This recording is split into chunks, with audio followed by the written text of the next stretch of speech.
For nearly 1,000 years, one fortress has collected more secrets, more screams and more souls than any other building in English history.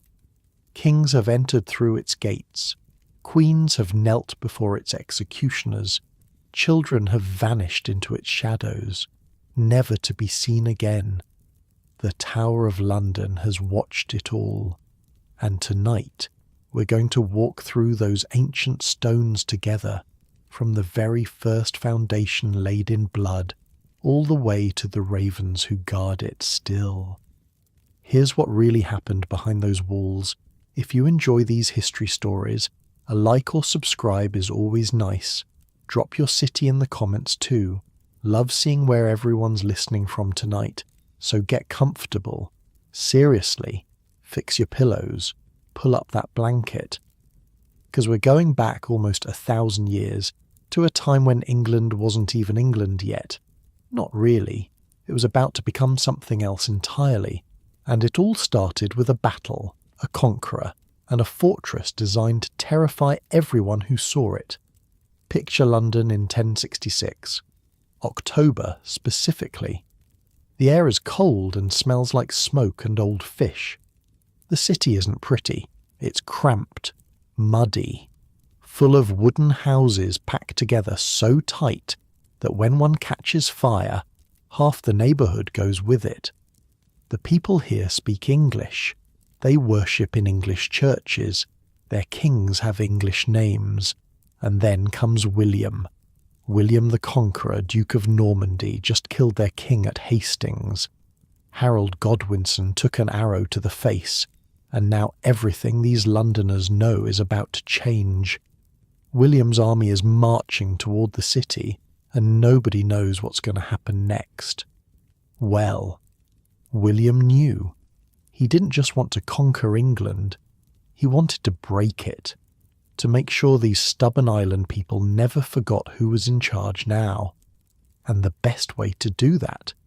Build something so massive, so terrifying, that every time they looked up at the sky, they'd see Norman stone looking back down at them. Within weeks of taking the crown, William ordered construction to begin. Right there, at the southeast corner of London's old Roman walls, overlooking the River Thames.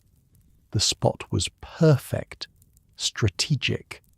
You could see anyone coming from miles away, and more importantly, everyone in London could see the fortress going up, stone by stone, day after day.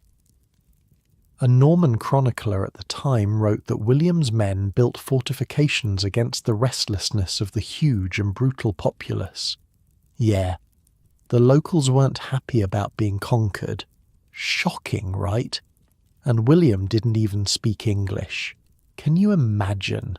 Your new king shows up and you can't understand a word he's saying. Just points at things and yells in French. The first structure was wooden. Most early medieval fortresses were. Hollywood likes to show you stone castles everywhere, but in 1066 wood was faster. You could throw up a wooden palisade in weeks. Stone took years, decades even. But William wanted stone. He wanted permanence. He wanted his statement carved into the London skyline forever. Around 1078, construction began on what would become the White Tower, the great square keep at the heart of everything. And let me tell you about this building. The White Tower rose 90 feet into the air. Its walls were 15 feet thick in places. 15 feet! You could fit a small apartment inside those walls. The English labourers forced to build it must have looked at the blueprints and just despaired.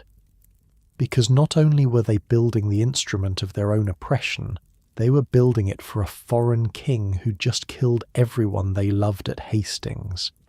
The Anglo-Saxon Chronicle, which is basically a medieval English history book written by monks, complains that King William sorely burdened the unhappy people with forced labour on castles. They don't go into detail about how he motivated them, But use your imagination. It wasn't with pizza parties and positive reinforcement. The stone came from Caen in France, bright white limestone that glowed in the sun. That's where the name comes from, the White Tower. When it was finished, that pale stone must have looked almost ghostly against London's grey sky, like a giant ghost had settled itself right in the middle of the city and refused to leave. Inside, the White Tower had two purposes that existed in constant tension with each other. Upstairs there were sumptuous chambers for the king, tapestries, fireplaces, a private chapel, all the comforts a medieval monarch could want, and below? They left that space open for something else entirely, the dungeons. From the very beginning, the tower was designed to hold prisoners. It wasn't an afterthought. It was the whole point. A royal stronghold and a prison, all in one convenient package. William died in 1087, but his legacy kept growing. His son, William Rufus, reinforced the tower with stone curtain walls, replacing those early wooden palisades. More towers went up, more walls. By the time Edward then got done with it in the late 1200s, the tower had become a concentric fortress. Multiple layers of walls, a deep moat fed by the Thames, and numerous intimidating towers bristling with arrow slits and murder holes.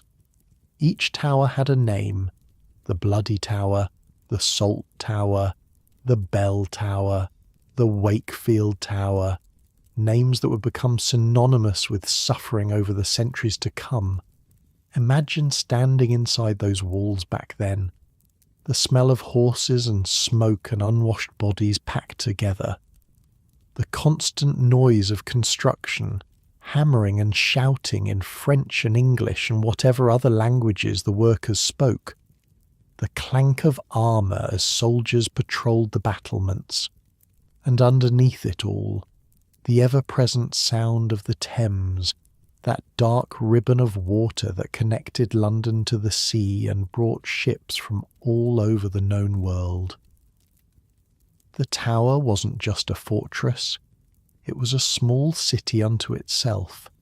Blacksmiths working, their forges, cooks preparing meals for hundreds of people, servants scurrying through corridors, priests saying mass in the chapel, and always, always, the prisoners, locked away in their cells, scratching the days into stone walls, waiting to learn their fate.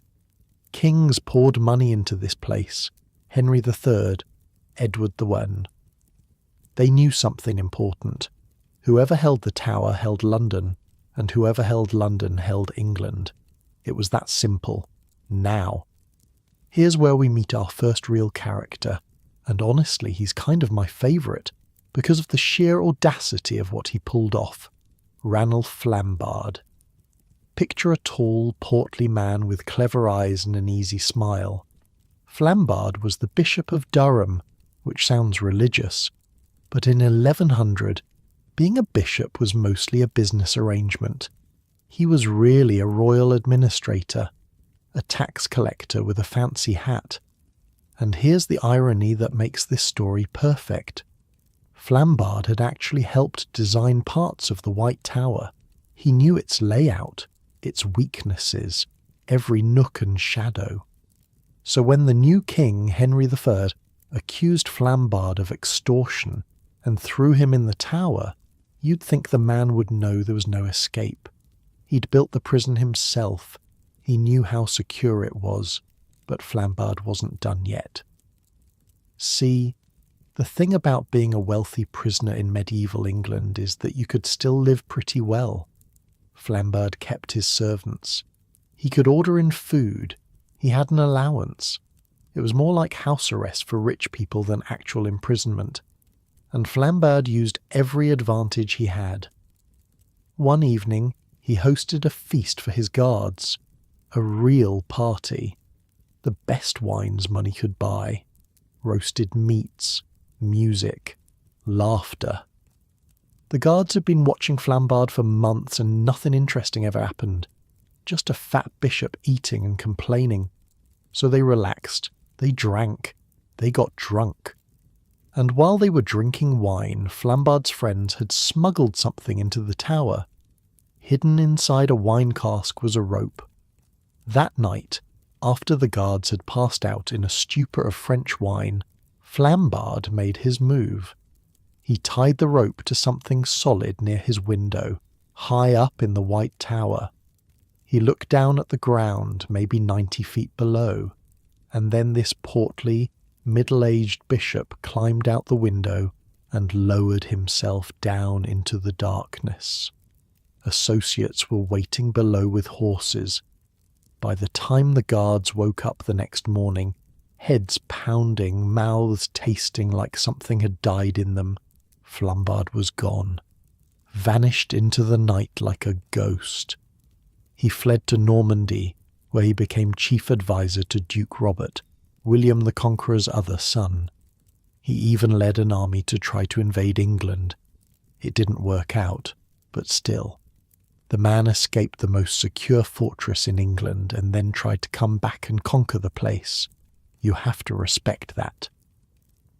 The escape was so audacious that one chronicler genuinely suggested Flambard must have used witchcraft. Because how else could anyone escape the Tower of London? It had to be magic. It wasn't magic. It was wine, a rope, and knowing exactly how the system worked from the inside. Flambard eventually reconciled with King Henry IV, got his old job back in Durham, lived to a ripe old age, died in bed, which is more than most people associated with the tower can say. He probably dined out on that escape story for decades. You can imagine him at dinner parties, wine in hand, telling the tale for the 100th time. Did I ever tell you about the time I escaped from the Tower of London? Yes, Ranulph, you tell us every time. Well, I'm telling you again. But his escape established something important. For the next 900 years, the tower would confine an endless parade of prisoners, traitors, heretics, princes, pretenders, queens, and common criminals. Some would vanish mysteriously, some would walk to the scaffold on Tower Green and kneel before the executioner's axe, and a lucky few like Flambard would find a way out, though it was probably best that he made his attempt early. After that first escape, they started paying a lot more attention to security. Maybe a high window wasn't enough after all. The tower kept growing throughout the 1100s and 1200s. New walls, new towers, a moat that could be flooded from the Thames. Richard the Lionheart dug that moat in the 1190s, making the fortress even harder to approach. What's a castle without a moat, right? And here's the strange thing about living in the tower back then. Kings actually did live there. Not all the time, but regularly. The royal apartments were quite comfortable by medieval standards. Great halls where you could throw feasts, a chapel where you could pray, gardens where you could walk, all sitting right on top of the dungeons. You'd think that would be awkward. Good morning, Your Majesty. Sleep well? Oh, that screaming last night? Just the prisoners. Nothing to worry about. But that's how they thought about power back then. The king needed to be close to both sides of the coin, the velvet glove and the iron fist all in one building. The tower also became a treasury, the safest place in all of England. Where would you keep the crown jewels, the royal regalia, the wealth of an entire kingdom? Somewhere with 90-foot walls and 15-foot thick stone, obviously. Somewhere that made invaders take one look and think, you know what? Maybe not today. By 1300, the Tower of London was an imposing concentric castle, upgraded to withstand the latest threats. It bristled with archery towers and stone battlements. Military engineers from across Europe studied its design. This was state-of-the-art fortress technology. and everyone who saw it understood the message. Don't mess with the king. Don't mess with England. Don't mess with the tower. That message was carved into every stone, whispered in every rumour that spread through London's taverns. Parents used the tower to scare their children into behaving. Eat your vegetables or they'll send you to the tower. Not that the tower was actually full of children who didn't eat their vegetables, but the threat worked because everyone knew what happened inside those walls. Or rather, they imagined what happened. And imagination is often worse than reality. Sometimes. The tower employed hundreds of people by the late medieval period.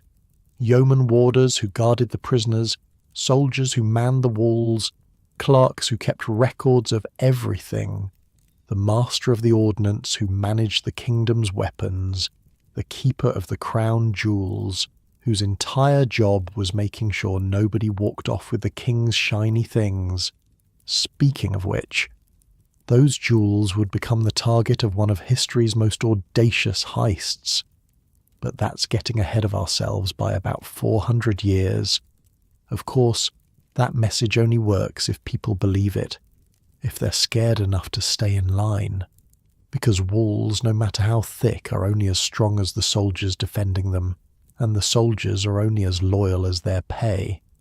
In 1381, the tower would face its first and only successful breach, not by a foreign army, not by Vikings or French knights or Spanish conquistadors, by English peasants, angry English peasants, tens of thousands of them marching on London with murder in their eyes.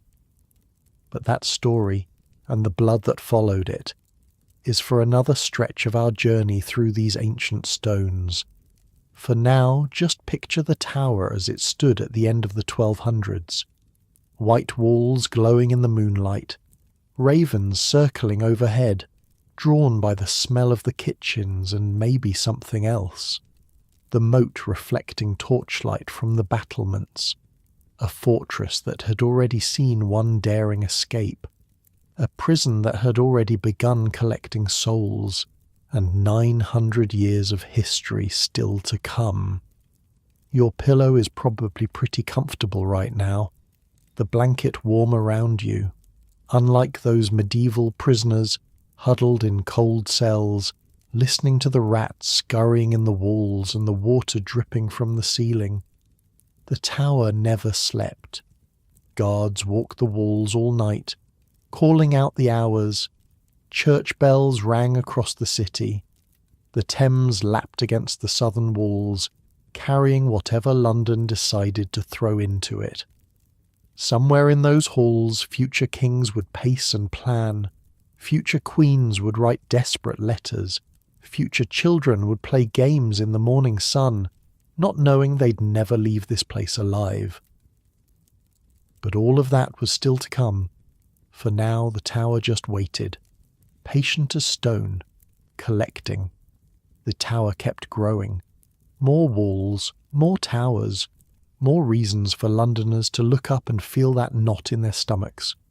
But somewhere along the way, the kings of England decided that intimidation wasn't enough.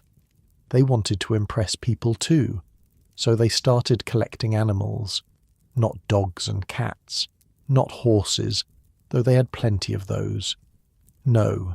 The medieval kings of England wanted the weird stuff, the exotic stuff, the kind of animals that would make visiting diplomats say, "What the hell is that?" and then go home to tell everyone about the crazy English king with the menagerie. It started small, a few big cats here and there, gifts from foreign rulers trying to stay on England's good side.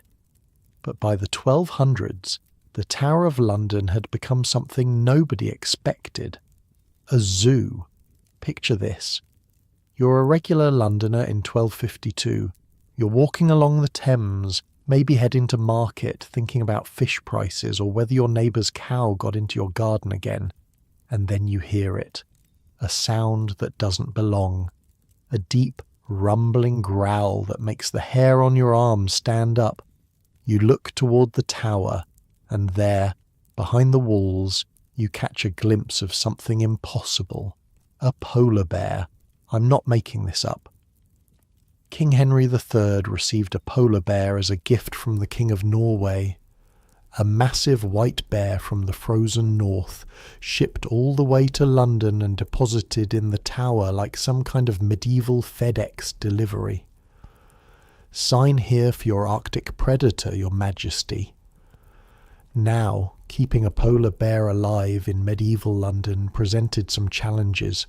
These animals eat a lot, and the royal treasury, despite being stuffed with coins, didn't want to spend forever on bear food. So they came up with a solution, a creative solution, a solution that, if you saw it today, you would assume was a fever dream. The sheriffs of London were instructed to buy the bear a long rope and a muzzle. Every day, keepers would attach this rope to the bear's collar and walk it down to the River Thames.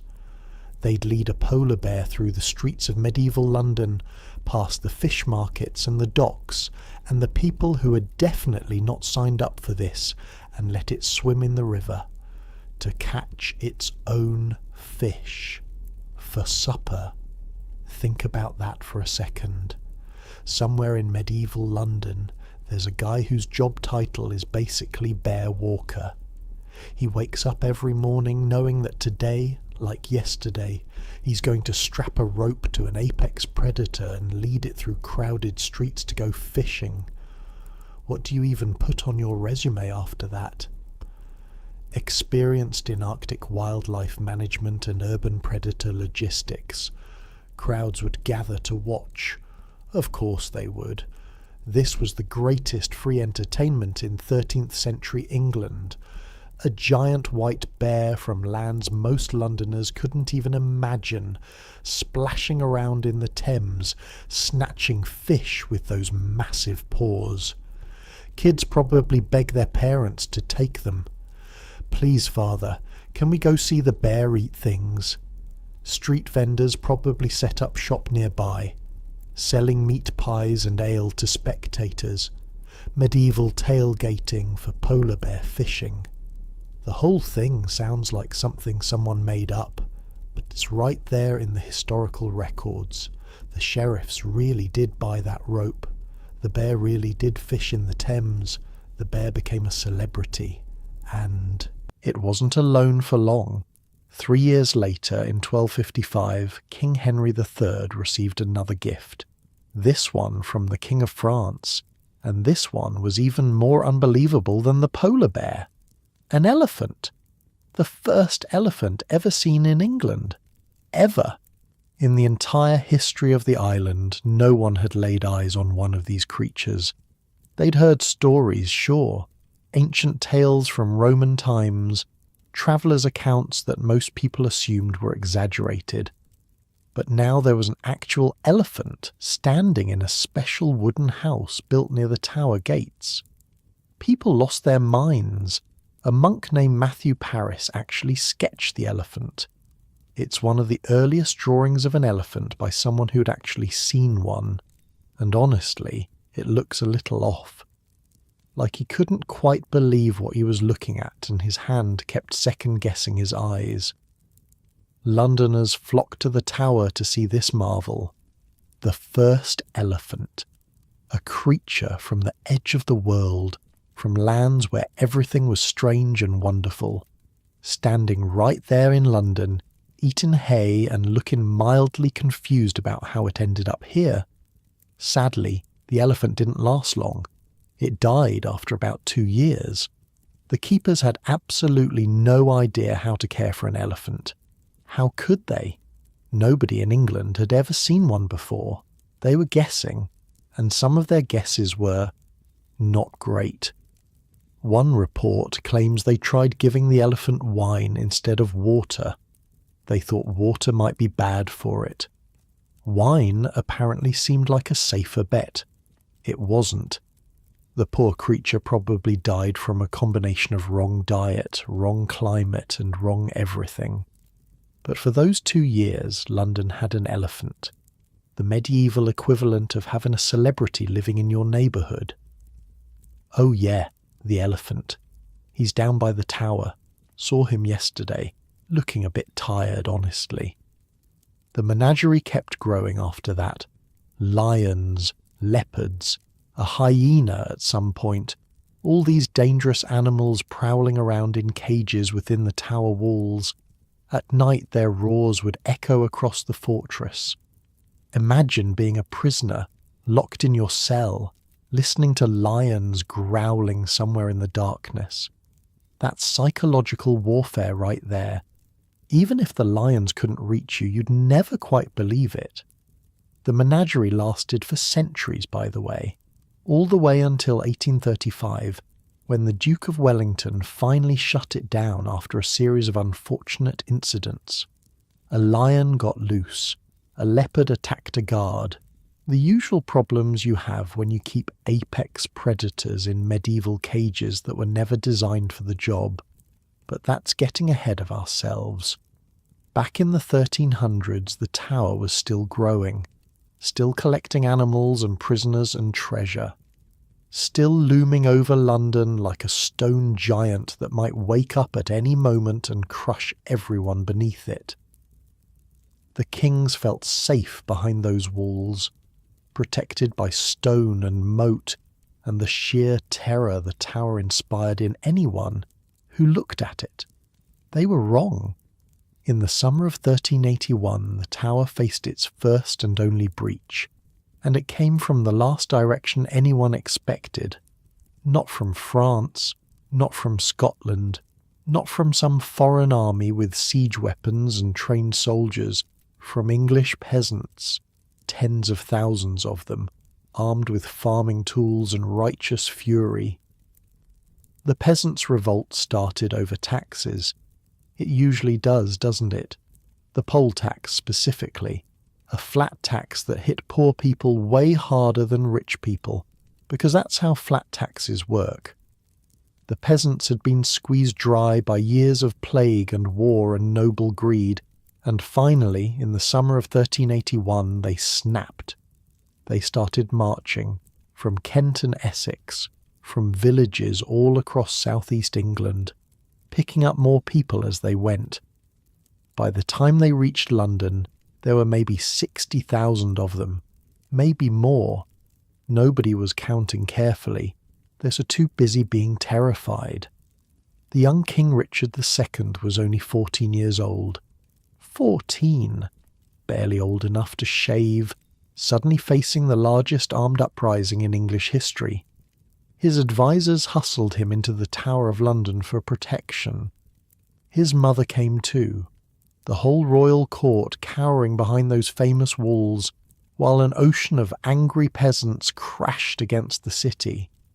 The rebels wanted the king's advisers, the men they blamed for their suffering.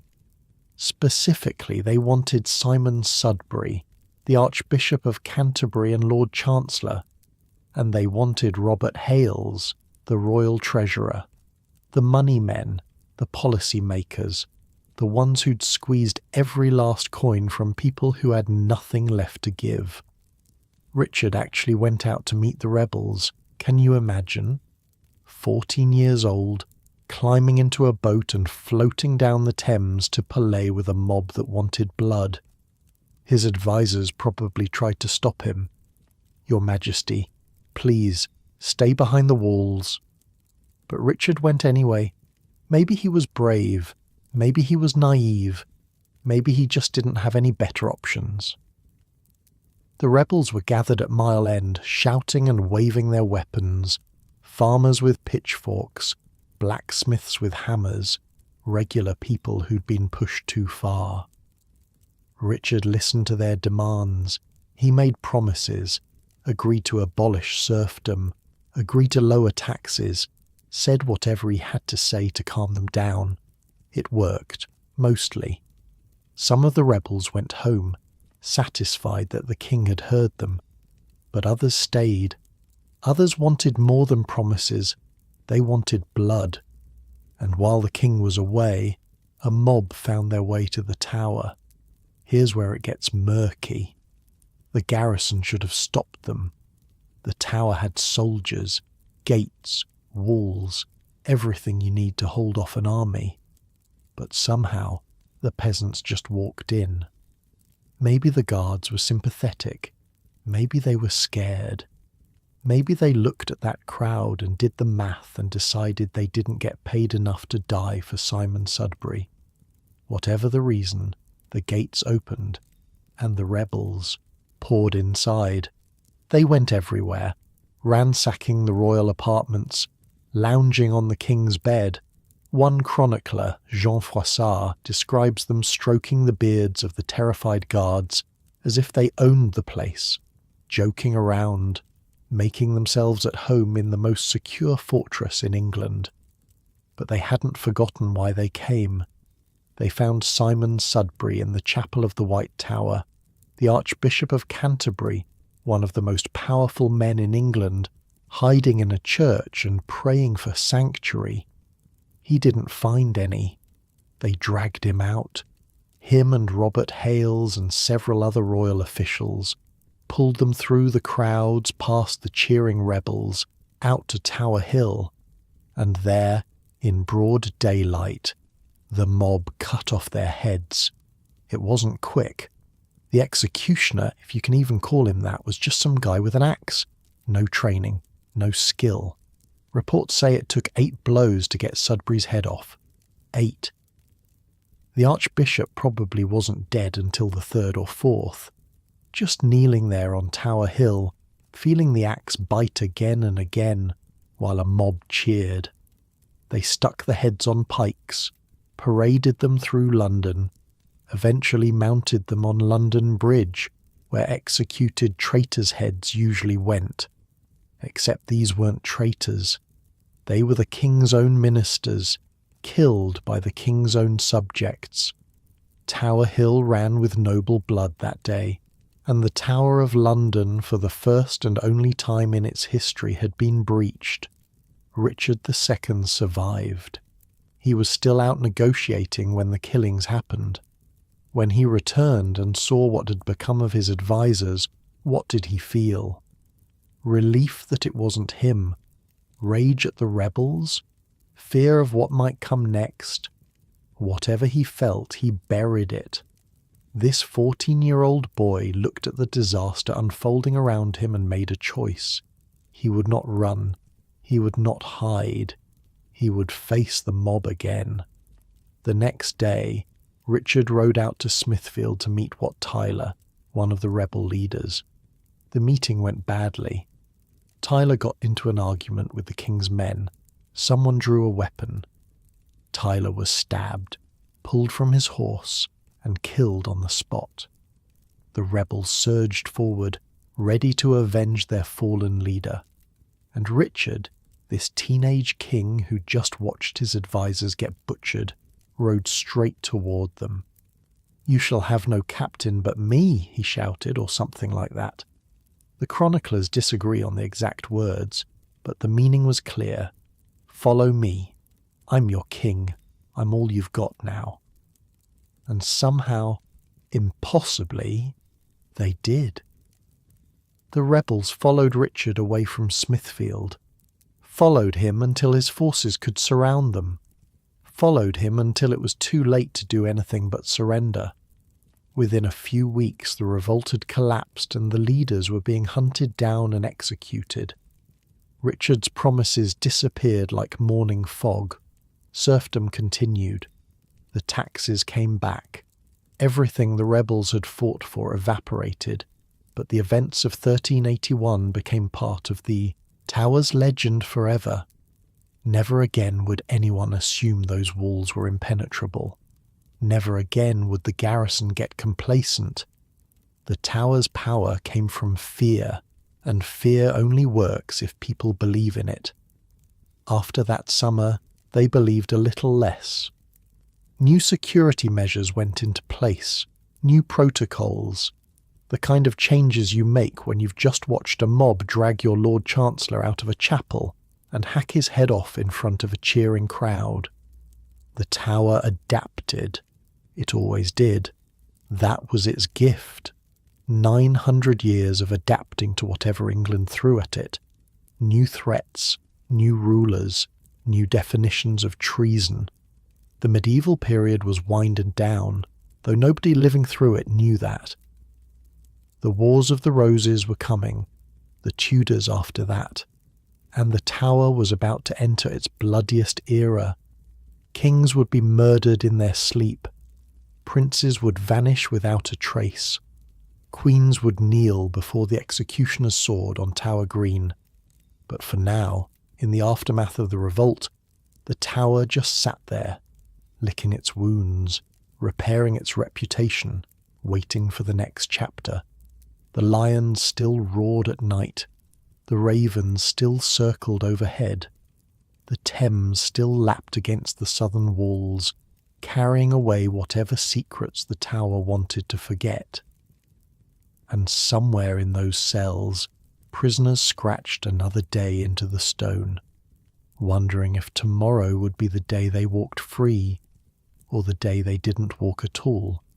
Your bed is probably feeling pretty comfortable right now. Soft mattress, clean sheets, no sounds of lions in the darkness or mobs at the gates. Just quiet, just warmth, just the story of 1,000 years, unfolding slowly as you drift. The tower remembers everything, every betrayal, every execution, every midnight prayer from someone who knew they'd never see morning. But you don't have to remember tonight, you just have to listen. The 15th century was not kind to England, or to anyone who wanted to be king of it. Two families had been ripping each other apart for decades. The House of York with their white rose, the House of Lancaster with their red. The Wars of the Roses, historians would later call it, which makes it sound almost romantic. It wasn't. It was cousins killing cousins, brothers betraying brothers, heads on spikes and bodies in shallow graves, and a throne that changed hands so often nobody could keep track anymore.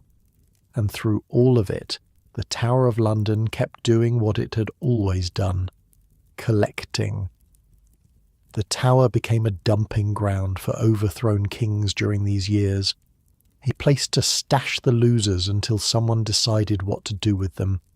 Sometimes they walked out, sometimes they didn't walk at all. King Henry the Earl was one of the ones who didn't. Henry was a gentle man, too gentle for the savage world he'd been born into. He liked books and prayer and quiet contemplation.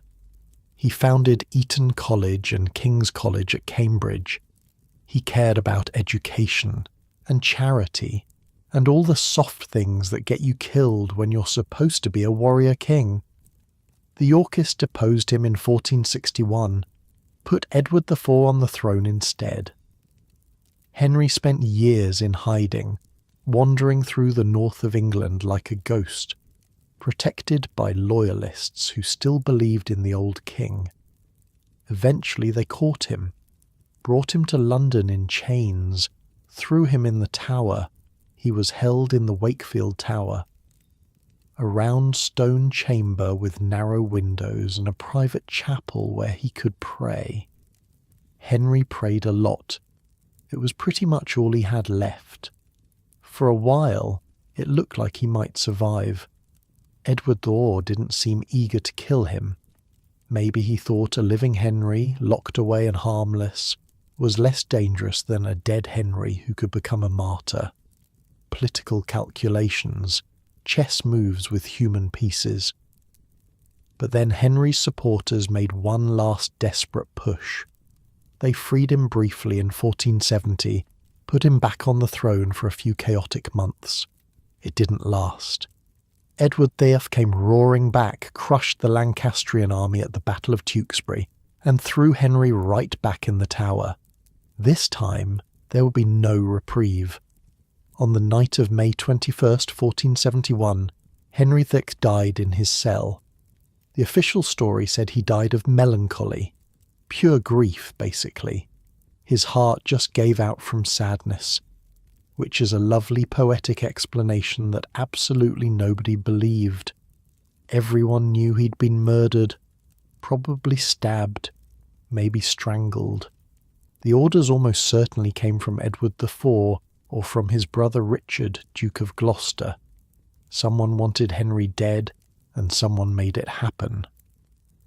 Legend says Henry was kneeling in prayer when his killer entered the room, that he looked up from his devotions and saw death walking toward him, and simply accepted it. The Holy King, meeting his end in the chapel of the Wakefield Tower, blood spreading across the stone floor. People claimed to see his ghost afterward. Every year on the anniversary of his death, witnesses reported a pale figure wandering the tower grounds. Henry VI still praying, still waiting, still wondering why the world was so cruel to gentle men. But Henry's death was just the beginning. The tower was about to witness something even darker.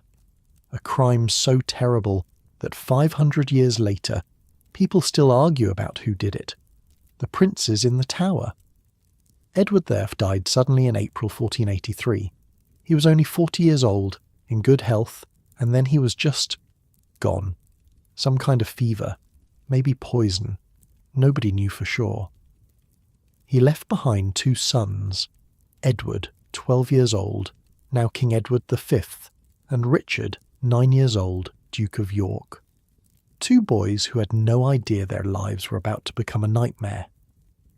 Edward Thorpe had named his brother Richard, Duke of Gloucester, as Lord Protector. Uncle Richard would look after the boys until young Edward was old enough to rule on his own.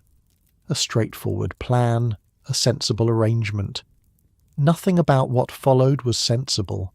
Uncle Richard intercepted young Edward on his way to London for his coronation, dismissed the boy's household, arrested several of his guardians, brought Edward to the Tower of London supposedly for his own protection.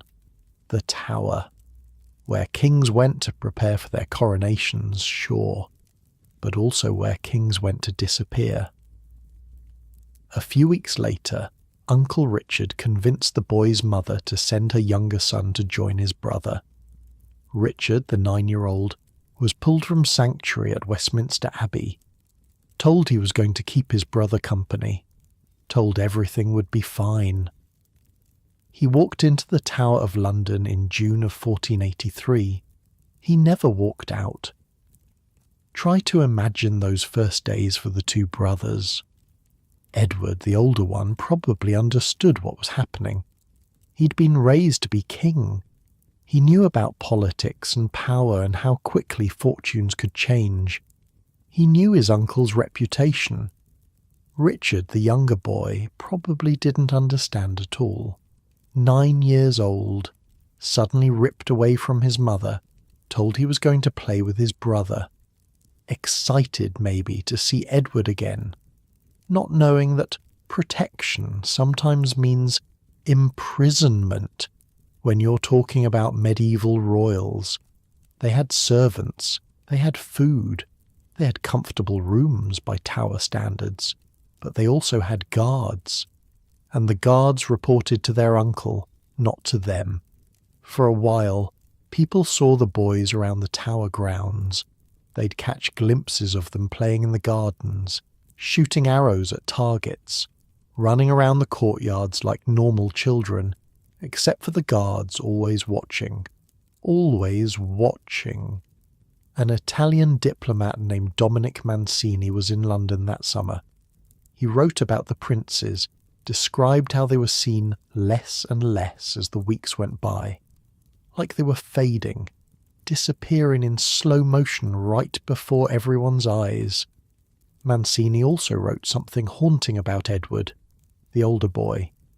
A doctor visited him regularly, and the doctor reported that Edward sought remission of his sins by daily confession and penance, because he believed that death was facing him, 12 years old, confessing his sins every day, preparing to die.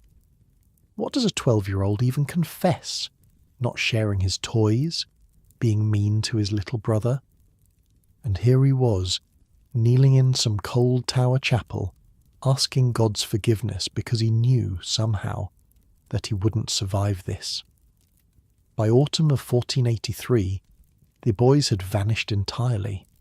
No more glimpses in the gardens, no more sounds of children playing, just silence from the royal apartments where two princes had been living.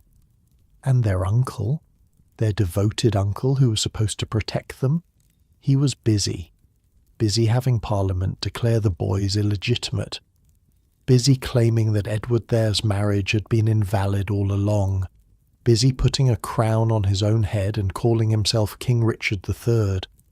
Nobody asked where the boys had gone. Nobody dared. Richard was king now, and kings don't appreciate awkward questions about missing nephews. But people whispered. They always do. The whispers said Richard had ordered it done, sent men into the prince's chamber one night, had them smothered with pillows while they slept. Two boys, probably curled up together because they were scared and alone and all they had was each other. And then the pillow pressing down. And then nothing. A writer named Thomas Moore recorded one version of the story a few decades later. He said a man named James Tyrrell confessed to organising the murders, said two men crept into the bedchamber at midnight, wrapped the boys in blankets, and held them down until they stopped moving.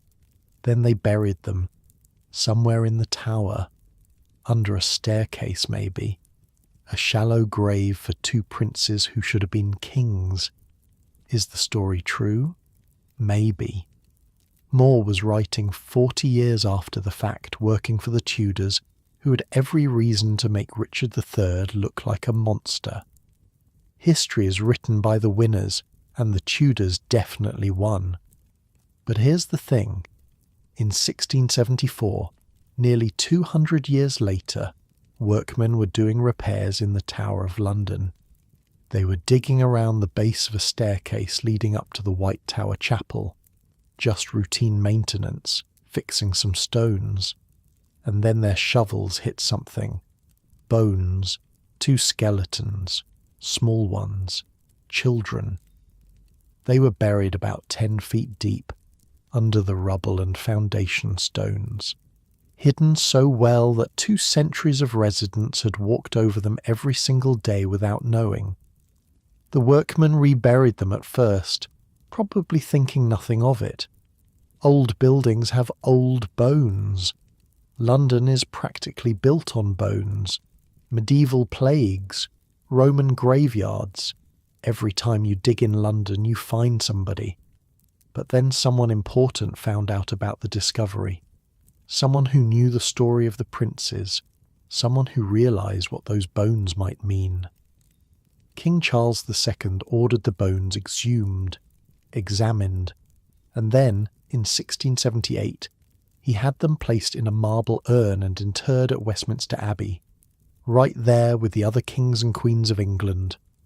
The inscription on the urn reads, "Here lie the remains of Edward V, King of England, and Richard, Duke of York." Case closed? Not exactly. Scientists examined the bones in 1933. They thought the skeletons matched the ages of the princes, but they couldn't determine the sex, couldn't pin down the date of death with any precision. The bones were old, yes. Child-sized, yes. But were they really Edward and Richard?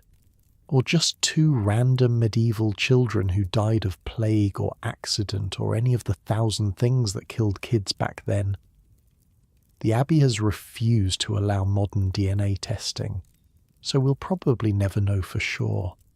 The bones rest in their marble urn, and the mystery remains unsolved. Maybe Richard III did it. He had the motive and the opportunity. Those boys stood between him and the throne, and once they were gone, nobody could challenge his claim. Or maybe it was the Duke of Buckingham. He was close to Richard at first, then turned against him. Some historians think Buckingham killed the princes on his own, hoping to blame Richard later, or maybe, just maybe, the boys survived. There were pretenders later, men who claimed to be the lost princes all grown up. One of them, a guy called Perkin Warbeck, was so convincing that European courts treated him like royalty for years. Was he really Richard, the younger prince somehow escaped? Probably not. But the fact that people believed him shows how much everyone wanted a different ending to this story. Because the ending we got is unbearable. 2 children, 12 and 9 years old, betrayed by the uncle who was supposed to protect them, murdered in their sleep and buried under a staircase like garbage. And we don't even know for certain who gave the order. The tower has seen a lot of death. Executions with ceremonies and crowds and official warrants signed by kings. But this was different. This was secret. This was small bodies in a shallow grave and a conspiracy of silence that lasted for centuries. When people say the Tower of London is haunted, the princes are usually the first ghosts they mention. 2 small figures holding hands gliding down the corridors late at night, wearing the white nightgowns they died in, looking for someone to help them. Guards have reported seeing them for centuries, always the same description. 2 boys, holding hands, silent, moving through the walls like they're not even there.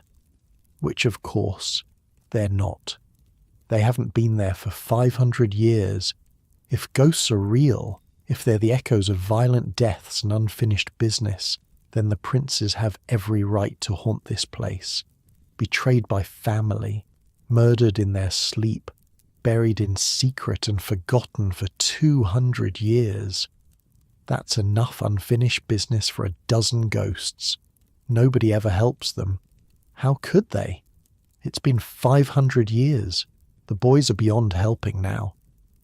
Richard III didn't last long after the princes disappeared. 2 years later, he was dead on Bosworth Field, killed by the army of Henry Tudor, the last English king to die in battle. They stripped his corpse, threw it over a horse, and paraded it through the streets so everyone could see that the king who stole the throne was finally gone. No grave for Richard. Not a proper one anyway. Not for centuries. They tossed his body in a hastily dug pit at Greyfriars Friary and forgot about it. The church was torn down during Henry VIII's dissolution of the monasteries. The exact location of Richard's body was lost. Only in 2012 did archaeologists find his skeleton under a parking lot in Leicester. Scoliosis curving his spine, just like the Tudor propaganda had always claimed. Wounds on his skull from the battle that killed him. A blade through the back of the head. The king who maybe murdered 2 children, finally dug up and examined like evidence at a crime scene. They reburied him properly in Leicester Cathedral in 2015. Gave him the royal funeral he never got. Some people showed up to mourn, others showed up to curse. Even 500 years later, Richard III can still start an argument.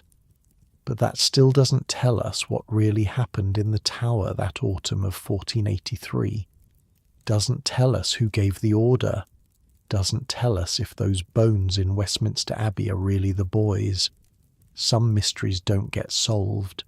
They just get older. You're safe tonight. Warm in your bed. No uncles with ambitions. No guards outside your door. No cold tower walls closing in around you. Just the story. Just the ghosts of 2 boys who never got to grow up. The tower kept their secret for nearly 200 years. Kept those bones hidden under a staircase while kings and queens came and went overhead. And even now, even with the bones moved to Westminster, the tower remembers. It always remembers. The Tudors changed everything about the tower. Before them, the fortress had been a prison, sure. A place where traitors waited and sometimes died. But the Tudors turned it into something else entirely. A machine, a factory for producing corpses on a royal schedule, and no Tudor was more prolific at filling the tower than Henry VIII. You probably know the rhyme about Henry's 6 wives: divorced, beheaded, died, divorced, beheaded, survived. Cute little memory trick that glosses over the fact that 2 of those women had their heads cut off in the Tower of London while their husband watched from a comfortable distance. Anne Boleyn was the second wife, the one Henry tore apart his entire kingdom to marry. He broke with the Catholic Church, declared himself head of the Church of England, and burned centuries of tradition to the ground, all because he wanted Anne. And then, 3 years later, he wanted her dead. Anne arrived at the Tower on May 2nd, 1536. She came by barge, sliding down the Thames on a grey afternoon. The same river she'd travelled for her coronation 3 years earlier, when the whole city celebrated and cannons fired salutes, and everyone pretended to be happy that Henry had finally gotten rid of his Spanish wife. This time there were no cannons, no cheering crowds, just the water slapping against the boat and the looming walls getting closer. She entered through Traitor's Gate, the water entrance, the one reserved for prisoners accused of crimes against the crown. Anne Boleyn, Queen of England, pulled through an archway that practically had "You're going to die here" carved into the stones. The constable of the Tower met her at the gate, Sir William Kingston, a man who had the unfortunate job of keeping doomed royals comfortable before their executions. He would write detailed reports about Anne's final days, preserving her words for history. We know what she said because Kingston wrote it all down. When Anne stepped onto the landing, she asked Kingston a question. Would she be placed in a dungeon? No, he told her. She would be lodged in the royal apartments, the same rooms where she'd stayed before her coronation. Anne laughed. The kind of laugh that isn't really laughing. She said the lodging was too good for her. Then she fell to her knees and started weeping. Then she started laughing again, weeping and laughing back and forth, while Kingston stood there awkwardly and guards pretended not to watch. She was having a breakdown. Right there on the stones of the tower, the Queen was cracking apart. Can you blame her? 2 days earlier, she'd been at a jousting tournament, watching knights compete in her honour. Henry had been there too, sitting beside her in the royal box. Then a messenger arrived. Henry read the message, stood up without a word and left. Just walked out. Didn't even look at Anne. She never saw him again. Within hours she'd been arrested, accused of adultery, accused of treason, accused of plotting to kill the king, accused of sleeping with 5 different men, including her own brother. George Boleyn, Lord Rochford. The person she'd grown up with, confided in, relied on through all the chaos of court life.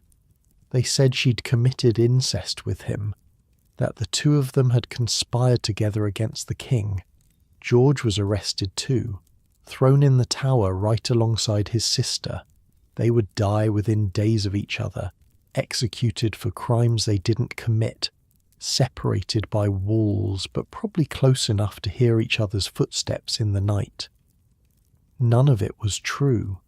Historians have picked apart the charges for 5 centuries, and the conclusion is pretty much unanimous.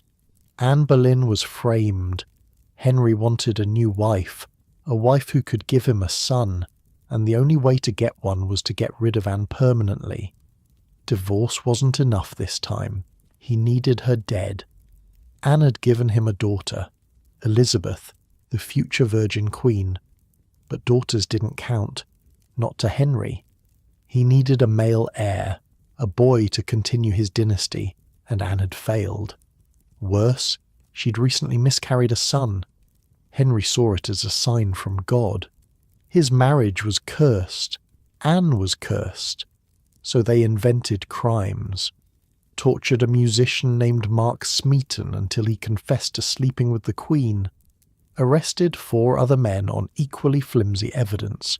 Built a case out of gossip and innuendo and forced confessions. The trial was a formality. Everyone knew the verdict before they even called the first witness. Anne spent 17 days in the Tower, 17 days of waiting, of not knowing exactly when it would happen, of pacing those royal apartments where she'd once dressed for her coronation, wearing the same walls like a cage now. Kingston reported that her mood swung wildly. Sometimes she was calm, almost serene, joking with her ladies about how she'd be known as Queen Anne Lackhead, dark humour from a woman staring down a headsman's blade. Other times she broke down completely, wept for hours, prayed on her knees until her legs went numb, asked over and over if she would feel any pain. She asked Kingston about the execution itself. He tried to reassure her. The executioner was very good, he said, very experienced. Anne touched her own throat. Her neck was small, she said. It would be easy. Then she laughed again. That broken laugh. On May 19th, 1536, they came for her. Henry had granted her one small mercy. Instead of an English headsman with an axe, he'd sent for a French swordsman from Calais. The best in the business, a man who could take a head off with one clean stroke. An axe, you see, wasn't always reliable. It was heavy and blunt and required a lot of force. Sometimes it took 2 swings, 3, more. The crowd would watch as the executioner hacked away at some poor soul's neck, blood everywhere, the victim still alive and screaming after the first blow. A sword was different, lighter, sharper. In the hands of an expert, it cut through bone and muscle before the victim even knew what was happening. It was considered the most humane way to die by decapitation, a courtesy reserved for royalty and high nobility. Henry wanted Anne dead, but he didn't want her to suffer. Maybe that was love. Maybe it was just good publicity. Either way, he paid extra for the specialist from Calais. The execution was supposed to happen on the 18th, but it got delayed. Something about the swordsman not arriving in time. Anne had to wait an extra day, an extra night of not sleeping, of knowing exactly what the morning would bring, of watching the sun set and knowing she'd never see another one. When Kingston told her about the delay, she was distraught. She'd prepared herself, steeled herself, and now she had to do it all over again. "I hear the executioner is very good," Kingston told her, trying to offer some comfort. Anne put her hands around her throat. "I have only a little neck," she said. Then that laugh again, that horrible broken laugh. When the moment finally came, she walked out to Tower Green with steady steps. A small crowd had gathered, not the massive mob of a public execution on Tower Hill, just a few hundred witnesses carefully selected. Henry wanted this done quietly. Anne wore a grey damask gown with a red petticoat underneath. Her dark hair was pinned up, leaving her neck bare. She carried a small prayer book, her fingers probably white from gripping it too hard. She made a short speech, praised Henry as a good and gentle king, asked the crowd to pray for her soul, never admitted to any crime, but never protested her innocence either. Just a few careful words, chosen to protect her daughter Elizabeth, who was only 2 years old. If Anne had raged against Henry, if she'd proclaimed her innocence from the scaffold, it might have made things worse for the little girl she was leaving behind. So she said nothing that could be used against her family. Even facing death, she was thinking about Elizabeth. The swordsman was standing off to the side, hidden among the crowd. He didn't mount the scaffold with his weapon drawn, didn't let Anne see the blade coming. She knelt in the straw, still praying, and he came up behind her silently. There was a trick executioners used. To make it quick and clean, they needed the victim to stretch their neck, to hold perfectly still. So he said something, called out to an assistant about the sword. Anne turned her head slightly toward the sound. One stroke. That's all it took. The French swordsman was worth every penny Henry paid him. Her ladies wrapped the head and body in white cloth. Nobody had remembered to order a coffin, so they found an old arrow chest and used that instead. Crammed the Queen of England into a box meant for storing arrows and buried her under the floor of the chapel of St. Peter ad Vincula, right there in the tower. She never left.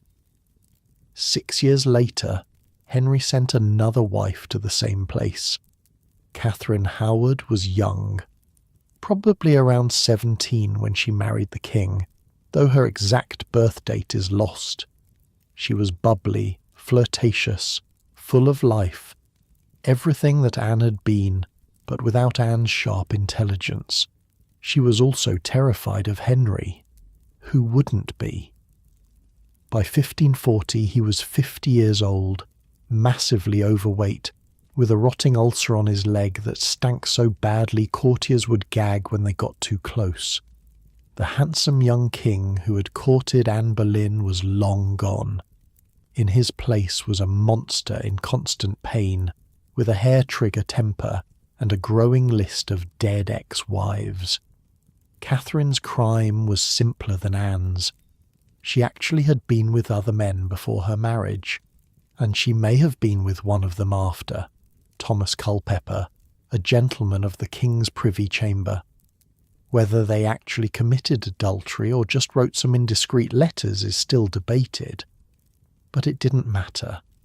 Once Henry found out about her past, once he saw those love letters she'd written to Culpeper, Catherine was finished. They arrested her in November 1541, dragged her screaming from her chambers at Hampton Court. She reportedly broke free from the guards and ran down a gallery toward the chapel where Henry was hearing Mass, shrieking for him to listen, to forgive her, to give her a chance to explain. He never opened the door. They took her to the Tower in February 1542. She was probably 18 years old, maybe 19. Nobody kept very good records of birthdays for girls back then. Girls were just married off when they looked old enough, and Catherine had looked old enough at maybe 15 or 16. She'd been queen for less than 2 years, had spent most of that time trying to keep an aging, temperamental king happy, while sneaking glances at younger men who didn't smell like rotting flesh. Can you really blame her? Catherine didn't have Anne's composure. She was hysterical for most of her imprisonment, crying constantly, begging for mercy that would never come, asking for her mother, even though her mother had been dead for years. She was a child who'd been thrown to a monster and was now paying the price for trying to survive. The night before her execution, she asked for the block to be brought to her cell. She wanted to practice, to figure out how to position her head so the axe would fall cleanly. A teenage girl kneeling in front of a wooden block in her prison cell, rehearsing her own death because she didn't want to mess it up in the morning. Think about that for a second. She was going to die, and she knew it, and she couldn't stop it. But she could control one thing. She could make sure she did it right. She could die with dignity, even if she hadn't been able to live with it. On February 13th, 1542, Catherine Howard walked out to Tower Green. Same scaffold, same spot where her cousin Anne had died 6 years earlier. The executioner was waiting. The block was the same one she'd practiced on. She was too weak to make much of a speech. just asked people to pray for her soul. Then she knelt down, laid her head on the block she'd practiced with the night before, and waited for the axe. They buried her next to Anne. Two of Henry's queens lying side by side under the chapel floor, cousins in life, neighbours in death. Henry would marry 4 more times after Catherine. Jane Seymour died giving him a son. Anne of Cleves he divorced. Catherine Parr outlived him. The Tower didn't claim any more of his wives, but it had already taken enough. The chapel of St. Peter ad Vincula is still there. You can visit it today if you take the Tower tour. There's a memorial marking the spot where Anne and Catherine are buried, along with other executed nobles. Tour guides will tell you it's one of the most haunted spots in London. Visitors report feeling suddenly cold, hearing whispers, sensing presences that shouldn't be there. A woman in a grey dress glimpsed in the corner of your eye, gone when you turn to look. Anne, they say, still walking the grounds where she spent her last days, still touching her throat where the sword cut clean. Maybe it's all nonsense, ghost stories for tourists, but standing in that chapel, knowing what happened there, knowing who's buried under your feet, it's hard not to feel something, hard not to imagine a dark-haired woman in a grey gown, pacing and praying, waiting for a morning that would never bring mercy. 17 days of waiting, 1 clean stroke, and 500 years of people still talking about her. That's Anne Boleyn's legacy. Not the love that started a revolution, not the daughter who became England's greatest queen, the Tower, the scaffold, the arrow chest for a coffin. Henry lived another 11 years after Anne died, got his son eventually, died fat and paranoid in 1547, surrounded by courtiers too frightened to tell him he was dying. Anne got 17 days. The Tower kept her, though, keeps her still. Henry VIII died in 1547, but the Tower kept busy. His son Edward VI took the throne at 9 years old. A sickly boy, pale and thin, coughing his way through a reign that everyone knew wouldn't last long. Edward was Protestant, fiercely so, and he surrounded himself with Protestant advisers who wanted to make sure the Reformation stuck. The problem was the line of succession. If Edward died without an heir, the crown would pass to his half-sister Mary, Catholic Mary. Mary, who wanted to drag England back to Rome and undo everything Edward and his advisers had built. So they made a plan, a stupid, desperate, doomed plan. They found a teenage girl named Jane Grey. Jane was 15 years old, bookish, serious, fluent in Greek and Latin. She spent her days studying scripture and writing letters to Protestant theologians on the continent. She had no interest in politics, no ambition for power, no desire to be anything other than a scholar. But she had royal blood. Her grandmother had been Henry VIII's sister. That made Jane a distant heir to the throne, far enough removed that she'd never normally matter, but close enough to be useful if you wanted to skip over the Catholic princesses. Edward's advisers, led by the Duke of Northumberland, convinced the dying king to change the succession. Bypass Mary, bypass Elizabeth, put Jane on the throne instead. Oh, and marry Jane to Northumberland's son first, just to make sure the Duke stayed in power. Jane didn't want any of it. When they told her she was going to be queen, she reportedly fainted. Then she cried. Then she tried to refuse. But nobody cared what Jane wanted. She was a piece on a chessboard, and the men playing the game had already decided where she'd go. Edward died on July 6, 1553. 4 days later, Jane was proclaimed queen in London. She lasted 9 days. 9 days of wearing a crown she never asked for. 9 days of signing documents with hands that probably shook. 9 days of pretending to be a monarch while everyone around her scrambled to secure their positions. Then Mary arrived with an army, and the whole thing collapsed. The people of England, it turned out, didn't much care about Protestant succession plans cooked up by scheming dukes. They cared about legitimacy. Mary was Henry VIII's daughter. Jane was some random cousin nobody had heard of. The choice was obvious. Northumberland surrendered. His allies fled or switched sides. And Jane? Jane went to the Tower, not as a queen this time, as a prisoner. They kept her in the gentleman jailer's house, which sounds almost pleasant until you remember she was waiting to die. Her husband, Guildford Dudley, was held separately in the Beauchamp Tower. They could see each other's prisons from certain windows, could wave, maybe, if the guards allowed it. 2 teenagers who'd been married against their will, imprisoned for a scheme they hadn't invented, waiting to find out if they'd survive. Jane spent her days reading, praying, writing letters to her family. She was allowed books, at least, her beloved Greek texts, her Latin scriptures, whatever comfort she could find in those pages while the walls closed in around her. She also received visitors. Catholic priests came to try to convert her. If Jane would renounce Protestantism, maybe Mary would be more merciful. Maybe there was a way out. Jane refused. Politely, firmly, completely.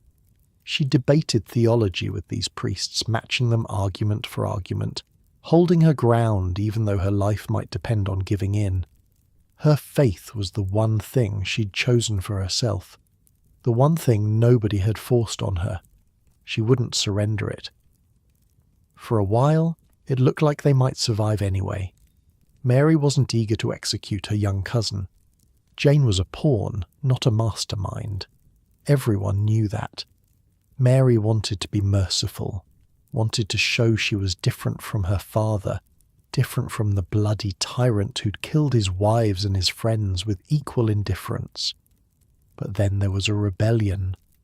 Thomas Wyatt led an uprising against Mary's planned marriage to Philip of Spain.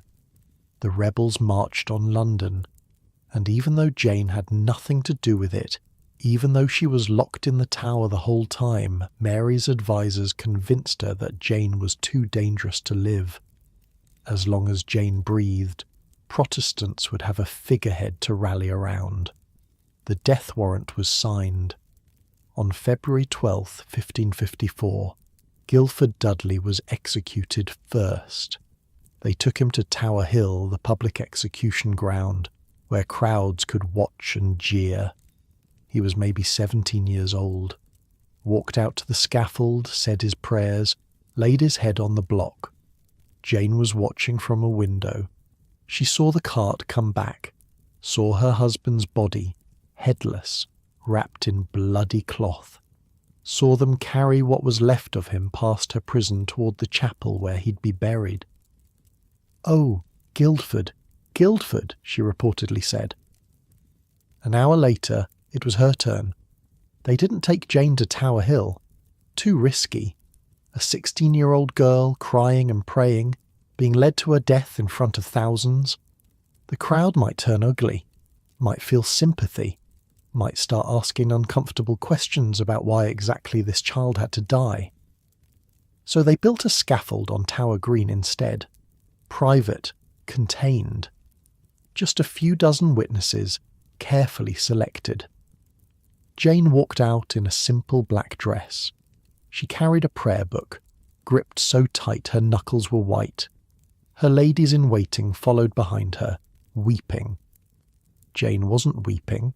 Not yet. She made a short speech, admitted that she'd broken the law by accepting the crown, even though she'd been pressured into it, asked the small crowd to pray for her soul, never blamed Mary, never blamed the men who'd put her in this position, just a quiet admission of technical guilt and a request for prayers. Then she knelt. The executioner asked her forgiveness, as tradition required. She gave it, told him to dispatch her quickly. Then she tied a blindfold over her own eyes. And here's where it went wrong. Jane couldn't see the block. She'd blindfolded herself before getting into position, and now she was kneeling in darkness, hands outstretched, feeling for wood that wasn't where she expected it. "What shall I do?" she asked. "Where is it?" Nobody moved. The witnesses stood frozen.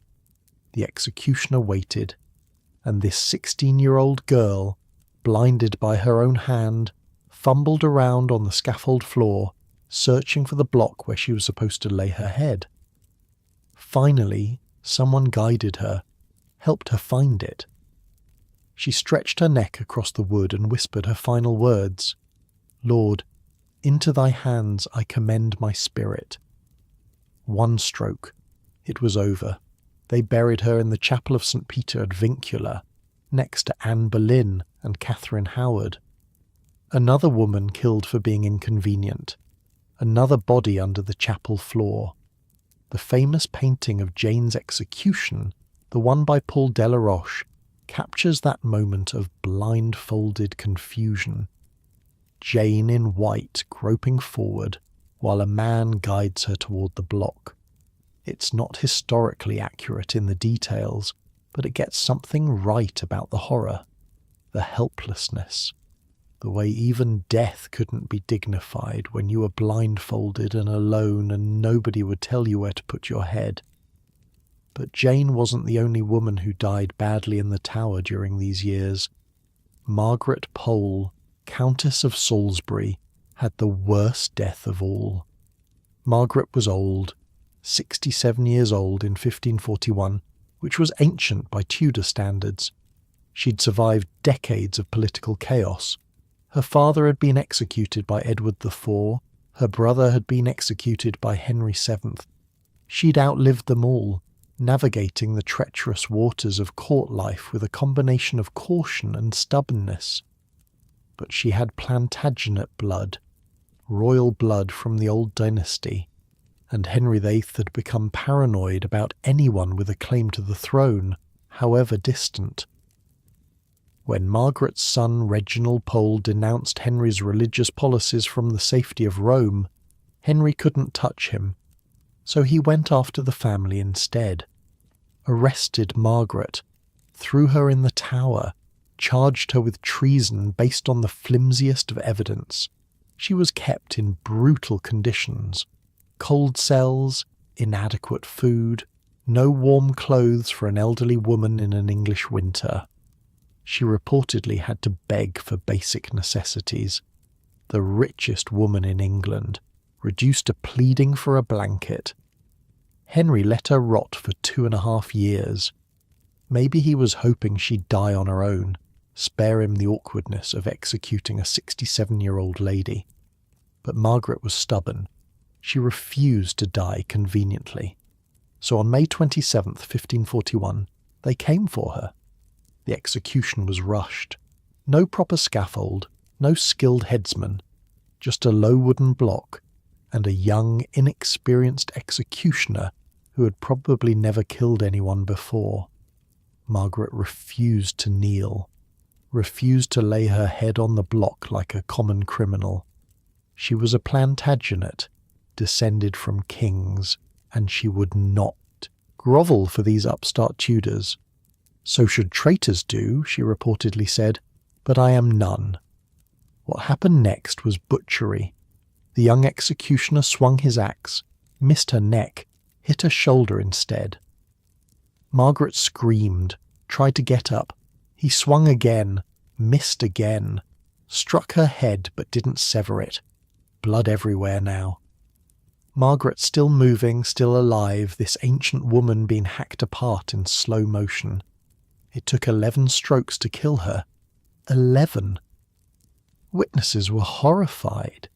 Even by the standards of Tudor executions, this was beyond the pale. One account describes Margaret trying to run from the block, the executioner chasing her, swinging wildly.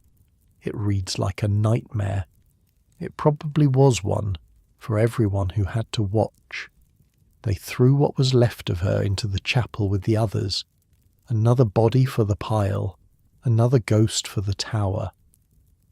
But not everyone who entered the tower died there.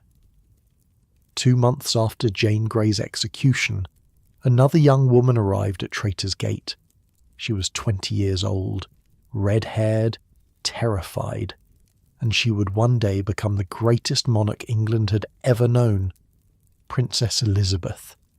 Mary had turned on her half-sister, suspected her of involvement in Wyatt's rebellion, probably suspected her of just existing, of being Protestant, of being Anne Boleyn's daughter.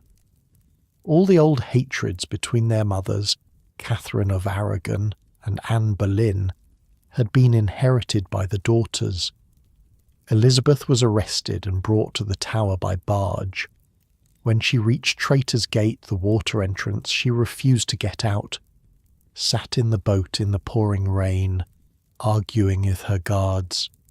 "Here lands as true a subject as ever landed at these stairs," she finally said as she stepped onto the wet stones. Then she sat down on them, just sat there, in the rain, refusing to move. A guard urged her to come inside. It was wet. It was cold.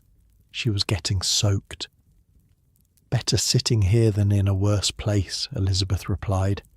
She knew where she was, knew what happened to people who entered through that gate. Her own mother had come through there 18 years before and never left alive. Eventually they got her inside, lodged her in the bell tower, the same rooms where Thomas More had been kept before his execution, the same rooms where Anne Boleyn had waited for death. Elizabeth knew the history, knew she was sleeping in the shadow of the dead. She scratched words on her window with a diamond ring, poems about her imprisonment, her innocence, her fear. Some say she wrote on the glass itself, others that she carved into the stone walls. Either way, she was leaving her mark, making sure that if she died here, something of her would remain. She also wrote letters, careful, desperate letters to Mary, protesting her innocence, begging for an audience, asking to at least face her accuser, to know what evidence existed against her. Mary refused to see her, wouldn't even read the letters at first. The half-sisters who'd once been close, back when Elizabeth was a child and Mary was her kind older sister, were now enemies, and enemies didn't get audiences. Elizabeth spent 2 months in the tower, 2 months of not knowing if each day would be her last, 2 months of watching other prisoners come and go, some to freedom, some to the scaffold, 2 months of waiting for Mary to decide whether a half-sister was worth killing. She was allowed to walk in the tower garden sometimes, under heavy guard. Even that small freedom was controversial. Some of Mary's advisers wanted Elizabeth kept in total isolation.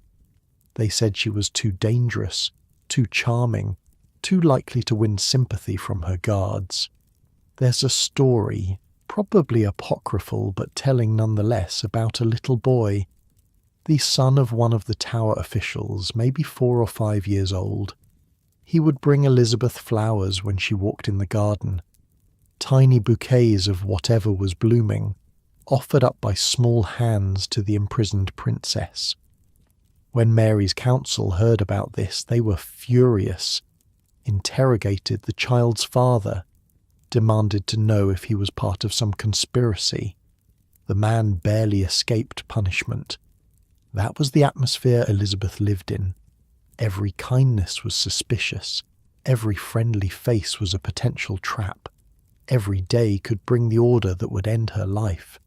She reportedly slept badly, jumped at unexpected noises, examined her food carefully before eating, paranoid about poison. 20 years old, stuck in a stone prison, listening for footsteps that might be coming to take her to the scaffold. In the end, Mary couldn't do it. There was no evidence, no proof of Elizabeth's involvement in any plot. Executing her would look like murder, not justice. And Mary, whatever her faults, wanted to be seen as just. On May 19th, 1554, Elizabeth was released from the Tower. May 19th, the anniversary of Anne Boleyn's execution. The day her mother had died on that same ground 18 years earlier. Coincidence? Maybe. Or maybe someone in Mary's court had a cruel sense of humour. Elizabeth walked out through the same gate she'd entered, climbed into a barge, floated away down the Thames, never looked back. She would return to the Tower 4 years later, not as a prisoner, as a queen. Mary died in 1558, and Elizabeth inherited the crown that had almost killed her. She processed through the Tower before her coronation, the way monarchs always did. But she must have felt them, all those ghosts. Her mother's ghost, most of all. The woman who died so Elizabeth could be born, whose blood had soaked into the stones of Tower Green. Elizabeth would reign for 45 years, beat the Spanish Armada, preside over a golden age of English culture, become one of history's most legendary rulers. And it all almost ended in the Tower, almost ended with her head on a block, another body for the chapel floor. She never forgot it, never forgot how close she'd come. For the rest of her life, Elizabeth kept May 19th as a private day of mourning, a day to remember her mother, a day to remember her own survival. The Tower had let her go. It didn't let everyone go, but it let Elizabeth go. Maybe that was the real miracle. The Tower had many purposes over the centuries: royal residence, armoury, mint, menagerie, prison. But there was one purpose nobody talked about in polite company. Somewhere in the bowels of the fortress, below the grand halls and comfortable apartments, there were rooms designed for one thing only: making people talk. The English government didn't officially approve of torture, not like the French with their elaborate judicial systems built around it. In England, torture required special authorization, a royal warrant signed by the monarch or the Privy Council. It was supposed to be rare, reserved for the most serious cases: treason, conspiracy, threats to the realm. In practice, those warrants came more often than anyone wanted to admit. The Tower's basement held the equipment, heavy iron devices, some of them centuries old, maintained by men whose job titles never appeared in official records. These weren't executioners. Executioners worked in public, performed a civic duty, went home to their families afterward. The men who worked in the Tower's dungeons operated in shadow. Their names are mostly lost to history. The rack was the most famous. You've probably heard of it. A wooden frame, about the size of a bed, with rollers at each end.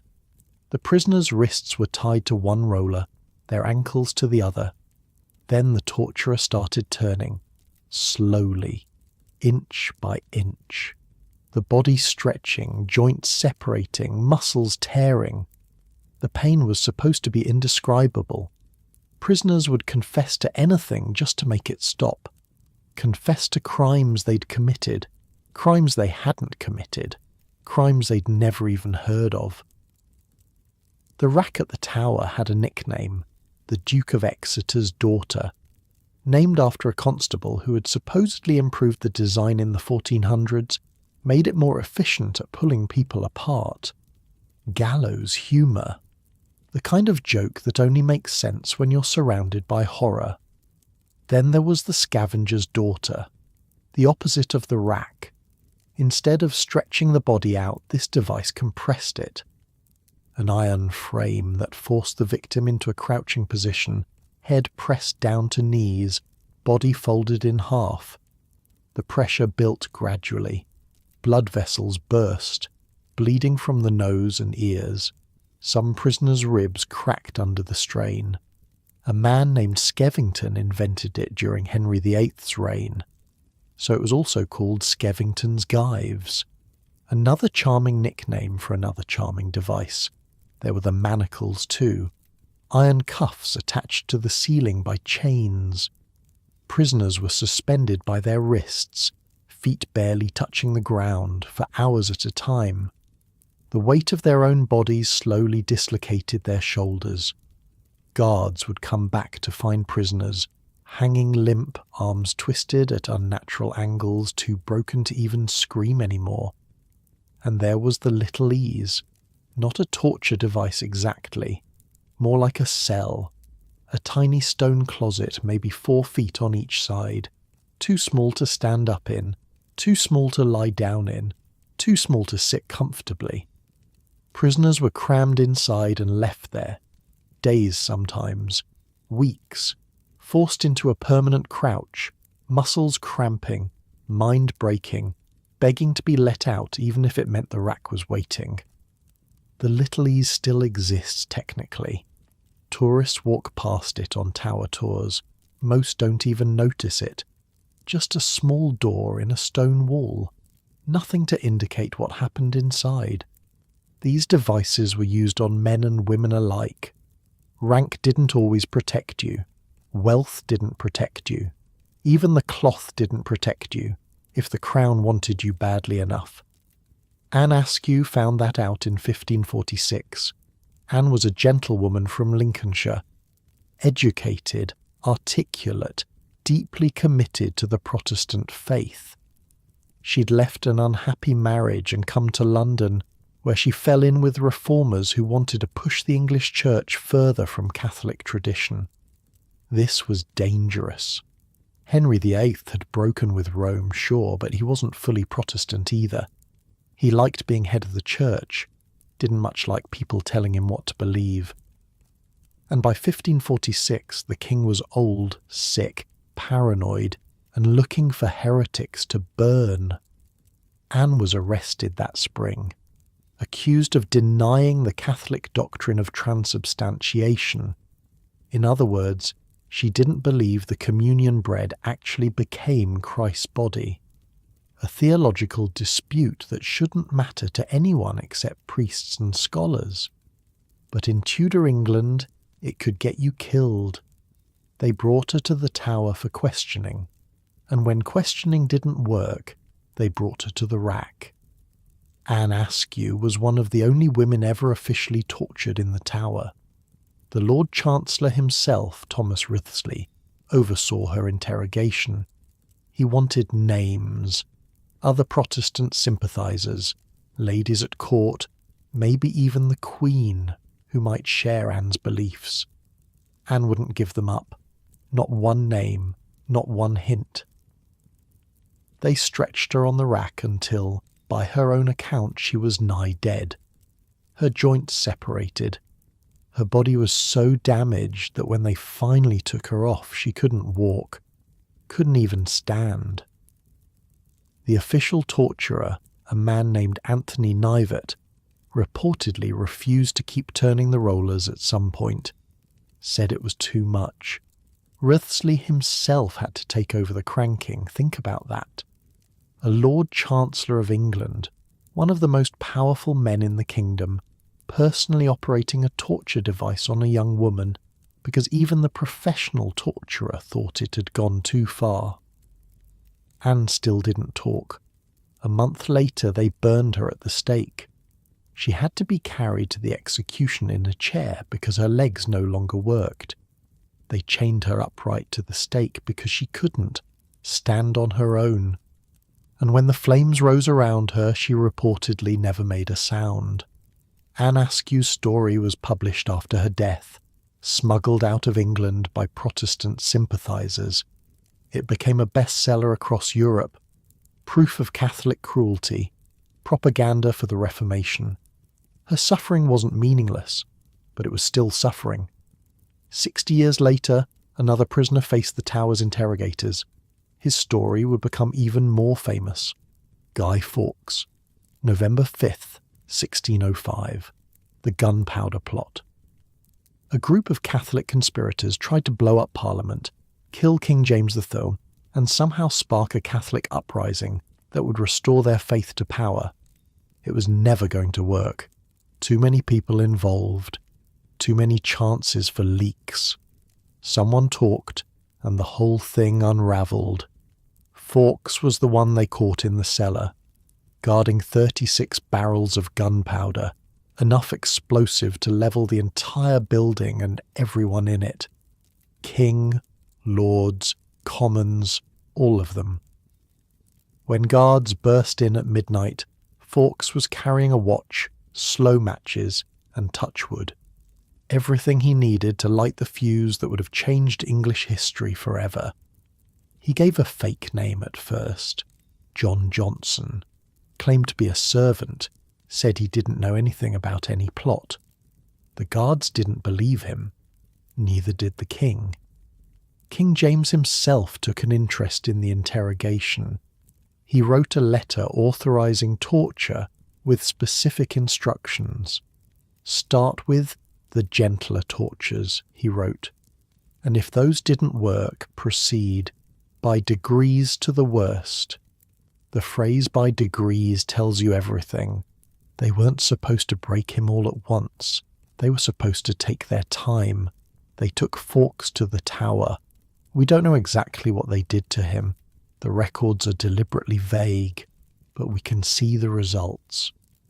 Before his torture, Fawkes signed his name with a clear, confident hand. The signature of a soldier, a man used to documents and authority. After several days in the tower's basement, he signed again. The second signature is barely legible, a shaky scrawl that looks like a child's first attempt at writing. His hands were so damaged, his body so broken, that he could barely hold the pen, could barely form letters.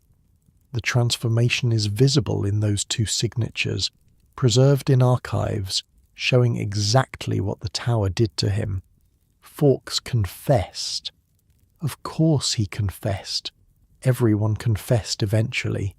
He gave up the names of his co-conspirators, the details of the plot, everything the government wanted to know. Then they executed him and his friends by hanging, drawing and quartering. The most brutal death the English legal system could devise. Fawkes got lucky, in a way. He was so weak from torture that when they hanged him, his neck broke immediately. He died before they could cut him down and butcher him alive. Small mercies. But not every story from the tower's dungeons ends in death. Some prisoners got out, a few even escaped. John Gerard was a Jesuit priest, a Catholic missionary operating secretly in Protestant England, knowing that capture meant death. The government hunted men like him relentlessly, said mass in hidden rooms, baptized children in secret, heard confessions from Catholics too scared to practice their faith openly. They caught him in 1594. Gerard was held in various prisons before ending up in the Tower in 1597. The authorities knew he was important, knew he had connections to the Catholic underground. They wanted names, safe houses, networks. They wanted to tear apart the entire secret church he'd helped build. So they hung him from the manacles. Gerard described it later in his autobiography, one of the few first-hand accounts of tower torture we have. They led him to a room with iron gauntlets hanging from a pillar, made him climb a stool, locked his wrists into the gauntlets, then kicked the stool away. He hung there for hours, his entire body weight suspended from his wrists, arms stretched above his head, feet dangling, barely brushing the ground. The pain was excruciating at first, then went beyond pain into something he couldn't even describe. His hands went numb, his vision blurred. He thought he was dying. They did this to him multiple times, brought him back, hung him up, waited for him to break. He never did. Never gave up a single name. Between torture sessions, Gerard was held in the Salt Tower, a round chamber with stone walls where prisoners had carved their names over the centuries. He could trace the marks of those who'd come before him, Catholics mostly, men who'd suffered in the same rooms, some of whom had died for the same faith. Gerard started planning his escape. He had allies outside, fellow Catholics who hadn't been caught. He communicated with them using invisible ink made from orange juice, wrote secret messages between the lines of innocent letters. When the paper was heated, the hidden words appeared. It was a trick he'd learned somewhere, probably from other priests who'd evaded capture. The plan was insane. Gerard was being held in the Salt Tower overlooking the moat. His friends would row a boat to the base of the wall after dark when the guards changed shifts and attention was lowest. They'd throw a rope up to his window. He'd tie it off, climb down, and escape across the water. The problems were obvious.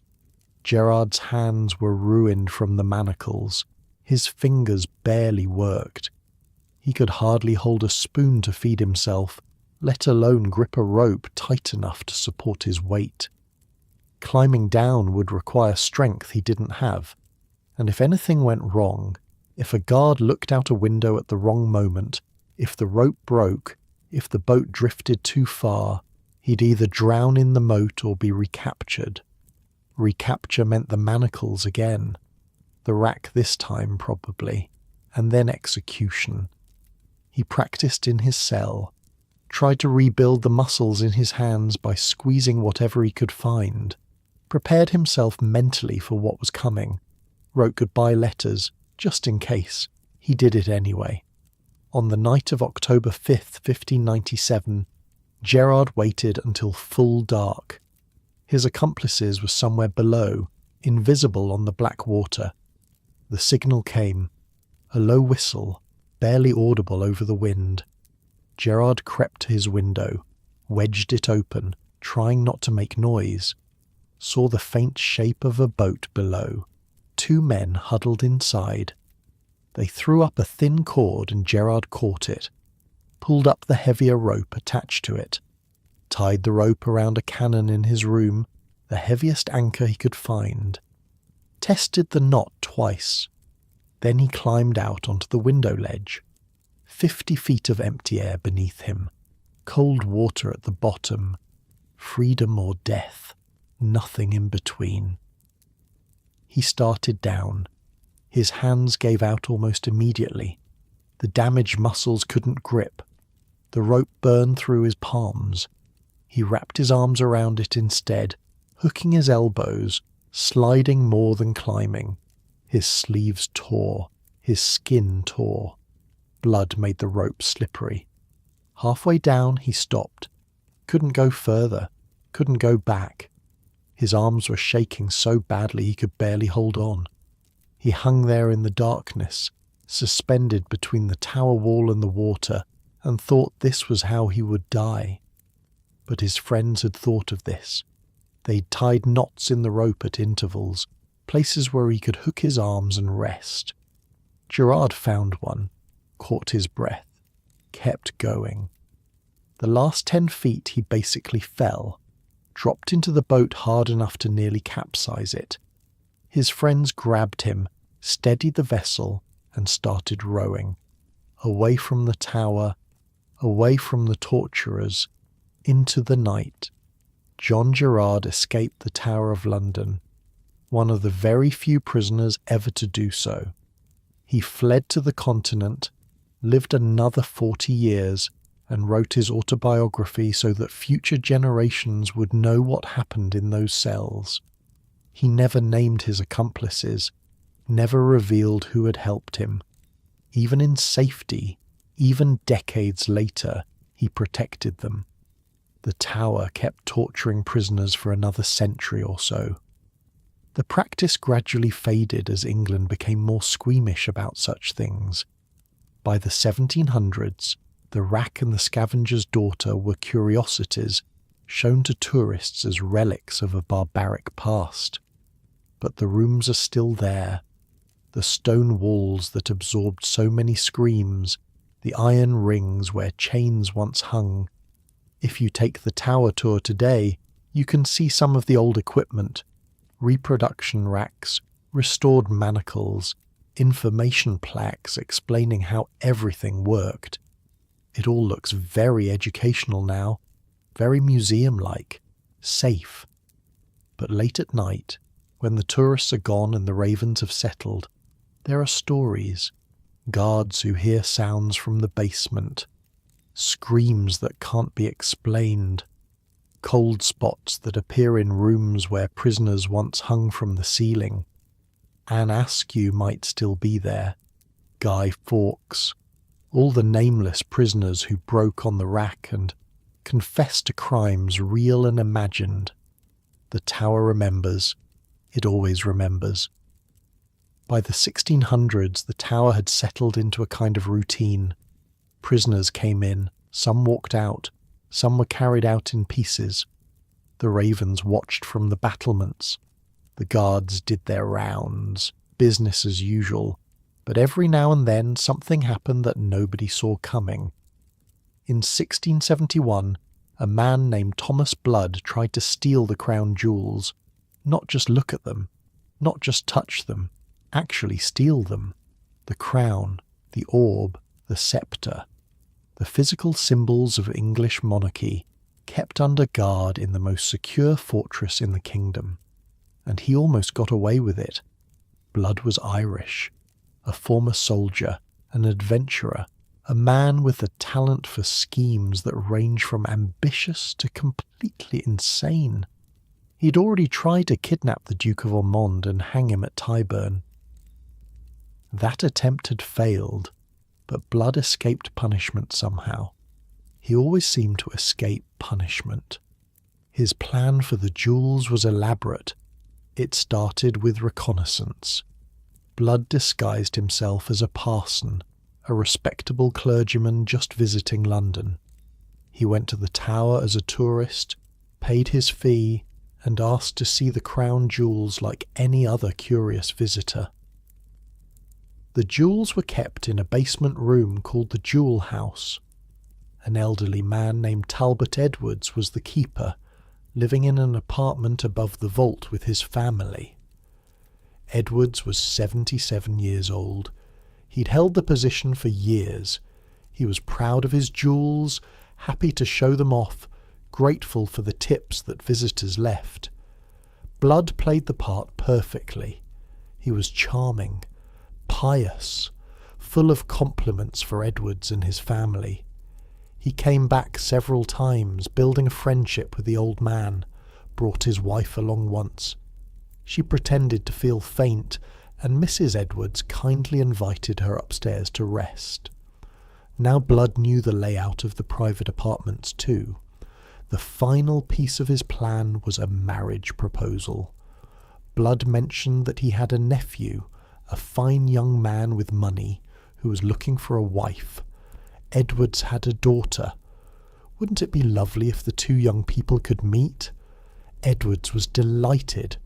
A wealthy husband for his daughter? What father wouldn't want that?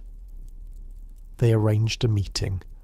Blood would bring his nephew to the tower on the morning of May 9th, 1671. They would all have breakfast together, discuss the match, celebrate the happy occasion. Blood arrived early. He had 3 accomplices with him, all armed, none of them his nephew. He told Edwards that while they waited for the others, perhaps the old man could show his friends the crown jewels. They were so eager to see them. Edwards agreed, led the group down to the jewel house, unlocked the door, stepped inside. The moment they were in, Blood hit him with a mallet. The 77-year-old keeper went down hard. Blood's men stuffed a gag in his mouth, tied him up, threw a cloak over his head. Edward struggled, tried to shout, threw the gag. One of the thieves stabbed him with a short blade, not deep enough to kill, but deep enough to make the point. Then they went to work on the jewels. The plan was to hide everything under their cloaks, walk out of the tower like nothing had happened. But the crown jewels weren't designed for concealment. The orb was too bulky, the crown was too awkward, the scepter was too long. Blood had solutions. He flattened the crown with his mallet, hammering the priceless gold into a shape that would fit under his coat. His accomplice shoved the orb down his breeches. For the scepter, they tried to saw it in half. They were still sawing when everything fell apart. Edward's had a son, a soldier named Wythe, just returned from fighting in Flanders that very morning.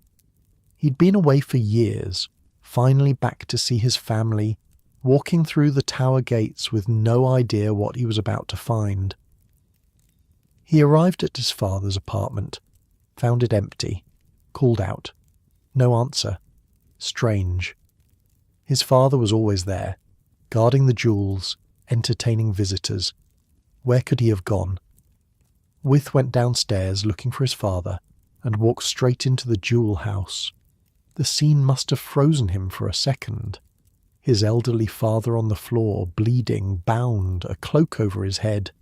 3 strangers with the crown jewels in their hands, the crown hammered flat, the scepter half sawed. The orb stuffed down someone's trousers, then everyone moved at once. Treason, Wythe shouted. Murder, the crown is stolen. Blood and his men shoved past him, ran for the exit. A warder named Captain Beckman heard the shouting and gave chase. More guards joined. Suddenly it was a foot race through the tower, 3 thieves sprinting for freedom with the symbols of monarchy bouncing in their clothes. They almost made it. Got past the inner ward. Got through the first gate. Blood still had the flattened crown under his cloak. He could see the horses they'd hidden near the wharf. Just a few more yards. A guard tackled Blood at the final gate. The crown went flying, clattering across the cobblestones. The accomplice with the orb in his pants was grabbed a moment later. One man got away briefly, but was caught before he could reach a boat. The whole gang was captured, disarmed, and dragged off to face what should have been certain death. Old Talbot Edward survived his injuries somehow. 77 years old, stabbed and beaten, and he lived to tell the tale. His son was hailed as a hero. The crown jewels were recovered, a bit dented but intact. And blood. Blood should have been executed. Treason, assault, robbery. Any one of those charges could have meant the scaffold. Instead, something bizarre happened. Blood refused to talk to anyone except the king. Demanded a personal audience with Charles II. Said he would only explain himself to the monarch directly. Any other prisoner would have been laughed at, then hanged. But Blood was interesting. Charles was curious. They met. What exactly was said, nobody recorded. But when the meeting ended, Blood wasn't just pardoned. He was given a pension, lands in Ireland, a place at court. The man who tried to steal the crown jewels became a friend of the king who owned them. Theories abound. Maybe Charles admired the audacity. Maybe Blood knew secrets that made him worth keeping alive. Maybe the whole thing was some kind of elaborate plot that the king had been in on from the start. Nobody knows. Blood took his secrets to the grave when he died in 1680. The crown was repaired. The orb was cleaned. The scepter was never sawed in half after all. New security measures were installed, and the story of Colonel Blood became part of the tower's legend, proof that even the most secure fortress could be vulnerable to a man with enough nerve. The jewels Blood tried to steal weren't even the original crown jewels, by the way. Those had been destroyed decades earlier. During the English Civil War, Parliament had executed King Charles III and abolished the monarchy. They didn't need crowns and sceptres anymore. Symbols of royal tyranny, they called them. So they melted them down, sold the gold, pried out the gems and auctioned them off. Centuries of accumulated regalia, gone in a few months of revolutionary zeal. When Charles II came back in 1660 and the monarchy was restored, they had to make new jewels from scratch. The crown Blood flattened was only 11 years old at the time, brand new as these things go. The tower itself had played a role in the Civil War. When fighting broke out between King and Parliament in 1642, London sided with Parliament. The tower, sitting in the heart of London, became a parliamentary stronghold. They stored weapons there, held royalist prisoners, used it as a base for defending the city. Charles III never got his tower back. He lost the war, lost his crown, and lost his head outside the banqueting house in 1649. His supporters were hunted down. Some of them ended up in the same tower cells where they'd once locked up parliamentary enemies. After the Restoration, Charles II took revenge. The men who'd signed his father's death warrant were tracked down wherever they'd fled. Some were caught in Europe. Others were dug up from their graves, their corpses hanged and beheaded posthumously. Oliver Cromwell, the Lord Protector who'd ruled England after Charles III's execution, got the worst of it. He died in 1658 and been buried in Westminster Abbey with full honours. 3 years later, his body was exhumed, dragged through London, hanged at Tyburn, and beheaded. His skull was stuck on a spike outside Westminster Hall, where it stayed for 25 years. When it finally blew down in a storm, the skull began a strange journey, passed from collector to collector, displayed in private museums, sold at auction. It wasn't returned to Cromwell's family for burial until 1960. 300 years of wandering for a dead man's head. The tower collected more prisoners as the century wore on, Jacobites mostly, supporters of the exiled Stuart kings who kept trying to reclaim the throne they'd lost. In 1715 and again in 1745, Scottish armies marched south behind Stuart pretenders. Both times they were crushed. Both times their leaders ended up in the tower. The Earl of Kilmarnock, the Earl of Cromarty, Lord Balmerino, Lord Lovat. Names that meant something in the Scottish Highlands, nothing in London. They waited in the tower while their trials dragged on, knowing how the story would end. Lord Lovat was the last of them, 80 years old in 1747. A wily old politician who'd switched sides so many times that even he probably lost track. He'd supported the Jacobite Rising of 1745, and when it failed, he couldn't talk his way out of it this time. They built his scaffold on Tower Hill. A huge crowd gathered, the biggest in years. Everyone wanted to see the old traitor get his head chopped off. They packed the streets, climbed on rooftops, filled a wooden grandstand that had been built for spectators. The grandstand collapsed. Too many people. The supports gave way, and dozens of spectators crashed to the ground. At least 12 died, maybe more, killed trying to watch someone else die. Lovat thought it was hilarious. From the scaffold he looked at the chaos and laughed. The more mischief, the better sport, he reportedly said. Then he laid his head on the block and died. The last person beheaded in England. After him, execution meant the rope. The tower kept evolving. Less a prison now, more of an armory and archive. The menagerie was still there, expanded over the centuries until it held lions, leopards, monkeys, an elephant or two. But by the 1830s, the zoo was becoming a problem. The animals were restless, the conditions were cruel, and sometimes things got dangerous. In 1830, a keeper was mauled by a leopard. A lion escaped its cage briefly. A monkey bit a soldier badly enough to cause a scandal. The Duke of Wellington, Constable of the Tower at the time, decided enough was enough. In 1835, the menagerie was closed for good. The animals were transferred to the New London Zoo in Regent's Park, where they'd have proper enclosures and professional keepers. The lion cages were torn down. The bear pit was filled in.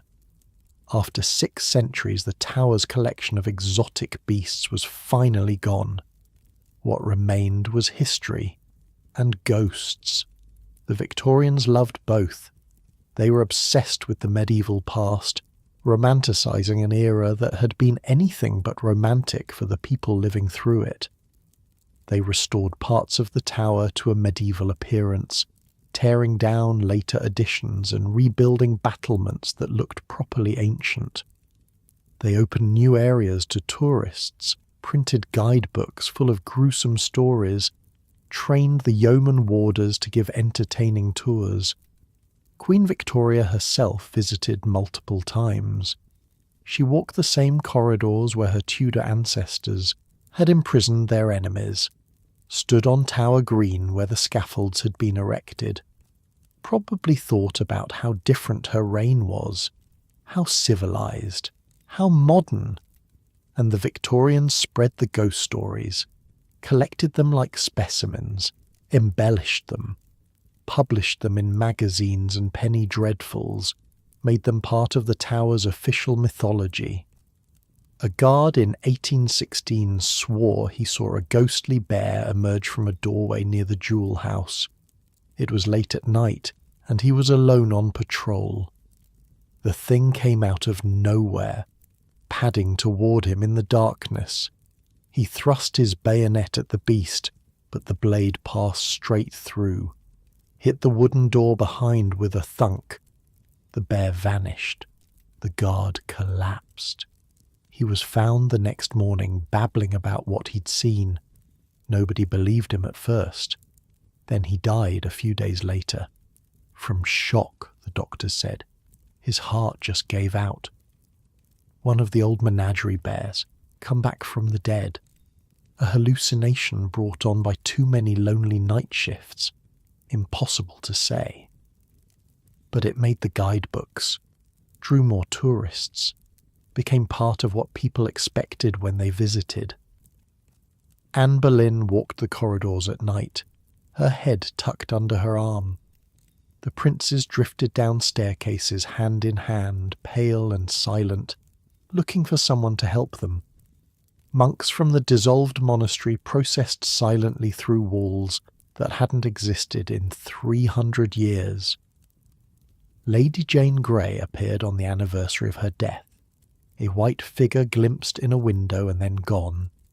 Margaret Pole fled forever from a spectral executioner, reenacting her botched death for eternity. Every year brought new sightings, guards who refused to patrol certain areas after dark, cleaners who felt invisible hands brush their shoulders, visitors who photographed empty rooms and found unexplained figures in the developed pictures. Real, imagined. Does it matter? The tower had earned its ghosts. 1,000 years of blood and betrayal left something behind, even if that something is just the weight of memory. By the late 1800s, the tower had become what it remains today, a museum, a monument, a place where tourists walk through the same gates that once swallowed queens and princes and walk out again, safe, unharmed, carrying souvenir keychains. The ravens still patrol the grounds, at least 6 of them, always, fed by dedicated keepers, their wings clipped just enough to keep them from leaving. The legend says that if the ravens ever abandon the tower, the kingdom will fall. Nobody believes it literally, but nobody's willing to take the chance. The 20th century was supposed to be different, modern, civilized, past all that medieval brutality. The Tower of London was a tourist attraction now, a place for school trips and family outings, not dungeons and executions. And then the wars came. World War I brought something nobody expected. German spies, captured in Britain, held in the Tower of London just like traitors, had been held for centuries. The ancient fortress was pressed back into service as a military prison. 11 men were executed there between 1914 and 1916, not by axe, not by rope, by firing squad. They were led out to the tower's inner grounds in the early morning darkness, tied to a chair, blindfolded, a target pinned over their hearts, then a volley of rifle fire, and it was over. The first was Karl-Hans Lodi, a German naval officer who'd been caught sending intelligence reports about the British fleet. He wrote coded messages about ship movements, troop deployments, anything that might help the German war effort.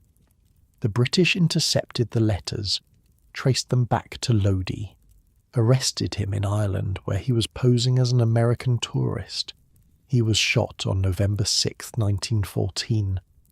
Reportedly calm to the end, shook hands with his guards, thanked them for treating him well during his imprisonment, refused to be tied to the chair at first, then accepted it when told it was regulation.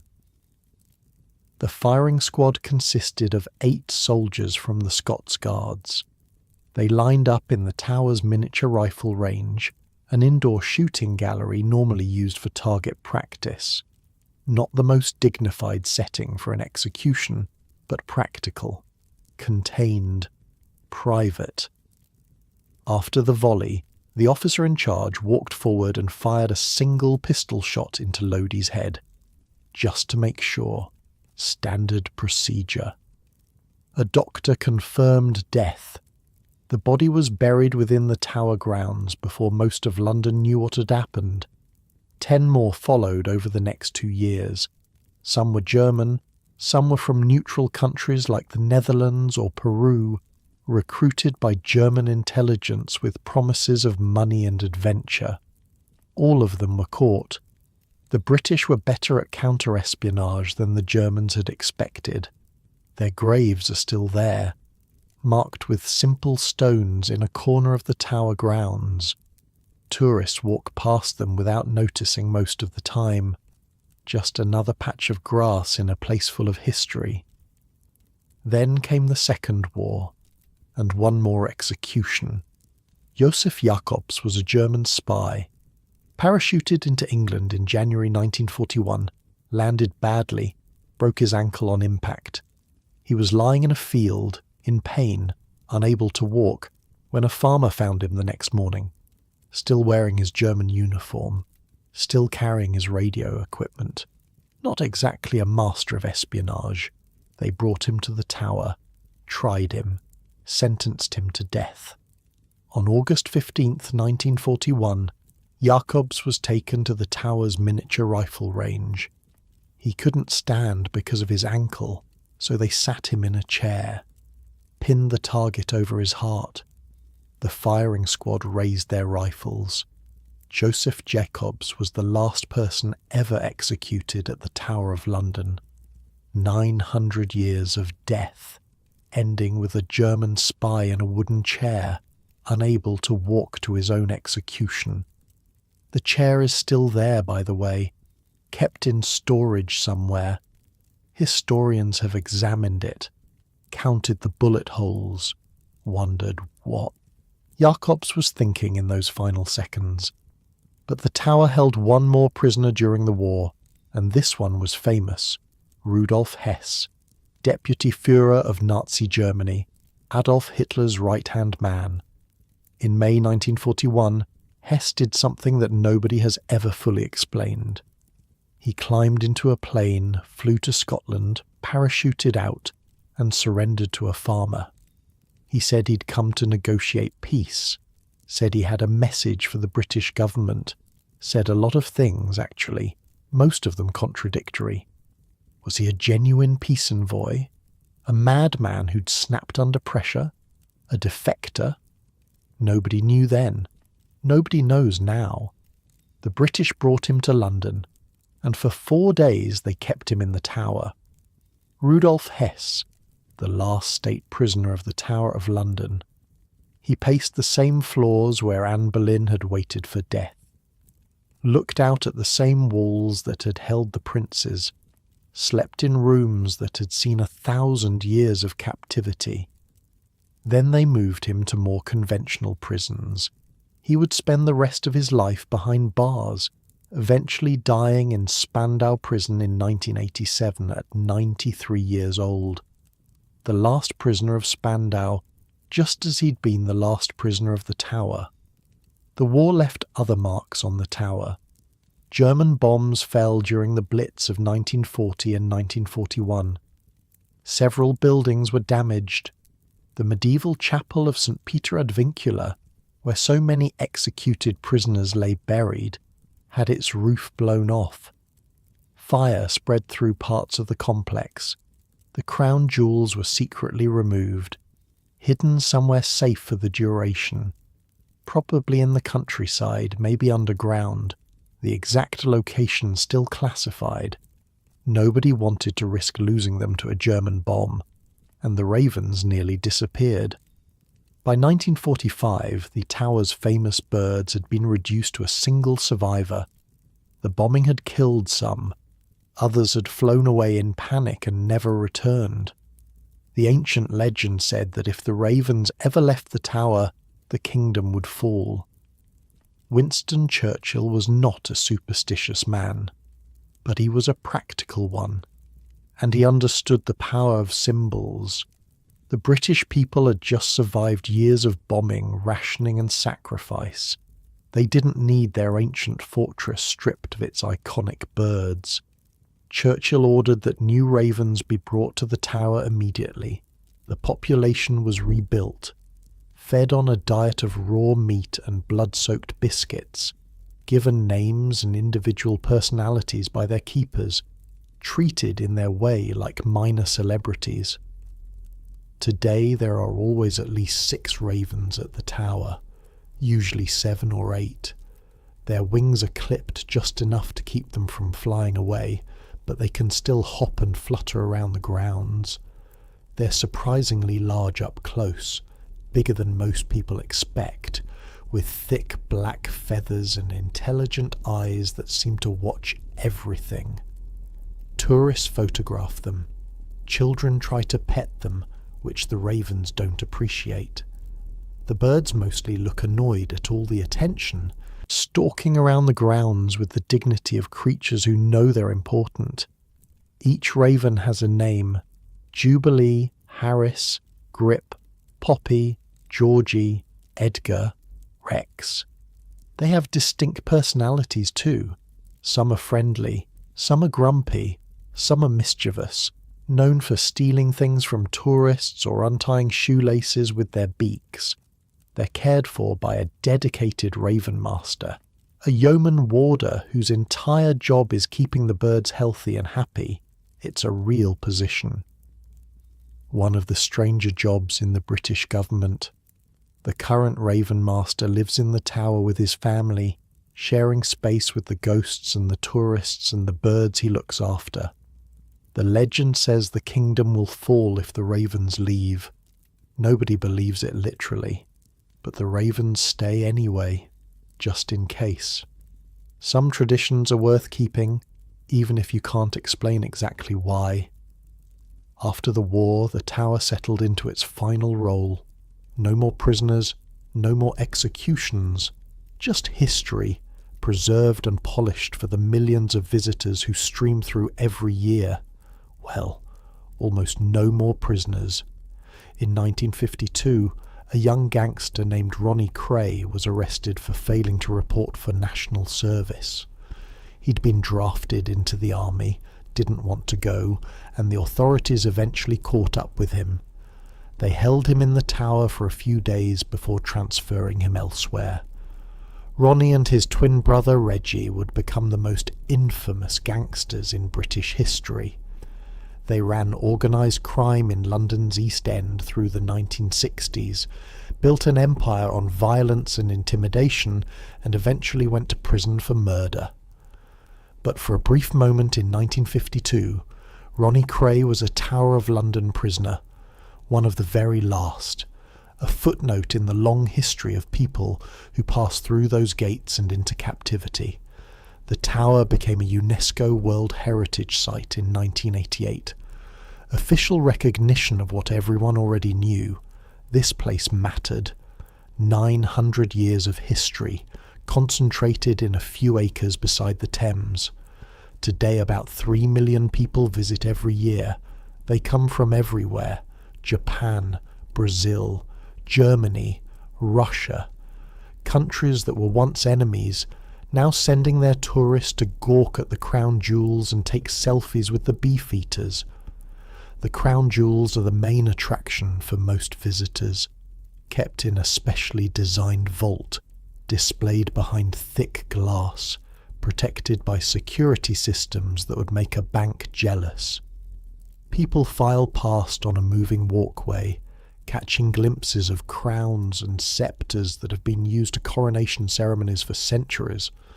The imperial state crown alone contains 2,868 diamonds, 223 pearls, 17 sapphires, 11 emeralds, and 5 rubies, including the Cullinan II diamond, one of the largest cut diamonds in the world. Tourists press their faces against the glass, trying to take it all in during the few seconds the walkway allows. Some visitors come for the armour. The White Tower houses one of the world's great collections of arms and armour, including suits worn by Henry VIII himself. You can see how his waistline expanded over the years, each new suit of armour a little wider than the last. A king's diet recorded in metal. Others come for the ghosts. The tower offers special after-hours tours, lantern-lit walks through the darkness where guides tell the old stories in hushed voices.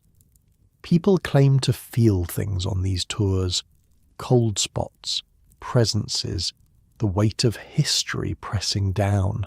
The yeoman warders still guard the tower, still wear their Tudor-era uniforms, the red and gold that looks medieval but actually dates from the Victorian Restoration. They're all former military, required to have served at least 22 years with an honourable record. It's a prestigious position, an honour. About 500 people apply every time a spot opens up. They live inside the tower with their families, actual homes within the fortress walls, kids growing up surrounded by history, playing in courtyards where executions happened, doing homework in the shadow of the White Tower. Every night, the yeoman warders perform the ceremony of the keys, a ritual that's happened every single night for over 700 years, with only one brief interruption during the Blitz. At exactly 9:53 p.m, the chief warder emerges with the lantern and the tower keys. He walks to the outer gates, meets an escort of guards, and begins locking up the fortress, gate by gate, lock by lock. The same words spoken every night for centuries. Halt! Who comes there? The keys. Whose keys? King Charles's keys. Pass, King Charles's keys. All's well. The ritual takes about 7 minutes. Tourists can watch if they book ahead, standing in the darkness as history repeats itself one more time. When it's done, the tower is locked, sealed up for the night, just as it was in William the Conqueror's day. The guards patrol, the ravens sleep, and somewhere in the darkness, maybe, the ghosts walk. You can visit the tower yourself someday, if you haven't already. Walk through the gates that swallowed so many prisoners. Stand on Tower Green where the scaffolds were erected. Look up at the White Tower, the oldest part, the Norman keep that started it all. The stones are the same stones that William's workers laid in 1078, the same stones that saw Ranulph Flambard escape down his rope, the same stones that heard the princes crying in the night, the same stones that felt Anne Boleyn's blood soak into the earth. 900 years of stories, 900 years of people living and dying and hoping and fearing within those walls, kings and queens, traitors and saints, spies and thieves, children who never grew up, women who went to their deaths with more courage than the men who condemned them.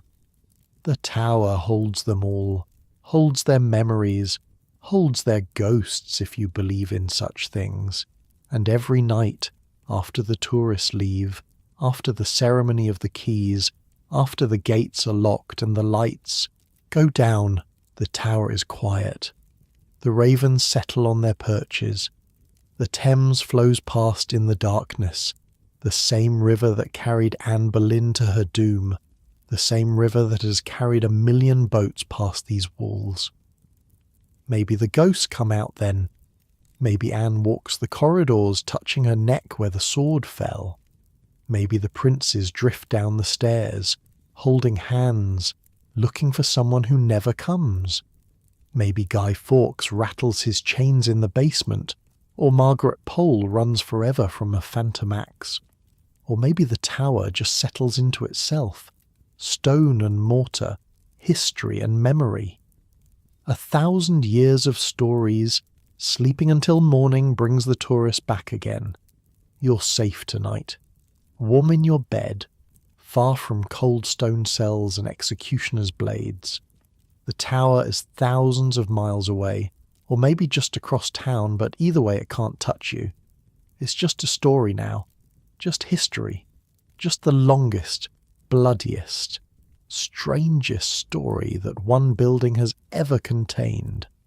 The ravens are sleeping, the guards are walking their rounds, the Thames is flowing past in the darkness, carrying the reflections of city lights on water that has flowed there since before London existed. William the Conqueror built his tower to inspire fear, and it worked for 900 years. But tonight, here, now, there's nothing to fear, just the weight of history, pressing gently down like a heavy blanket, just the knowledge that people endured, survived, sometimes even escaped. The tower remembers everything, and now, so do you. Let your eyes close. Let the story settle into your mind like sediment at the bottom of a river.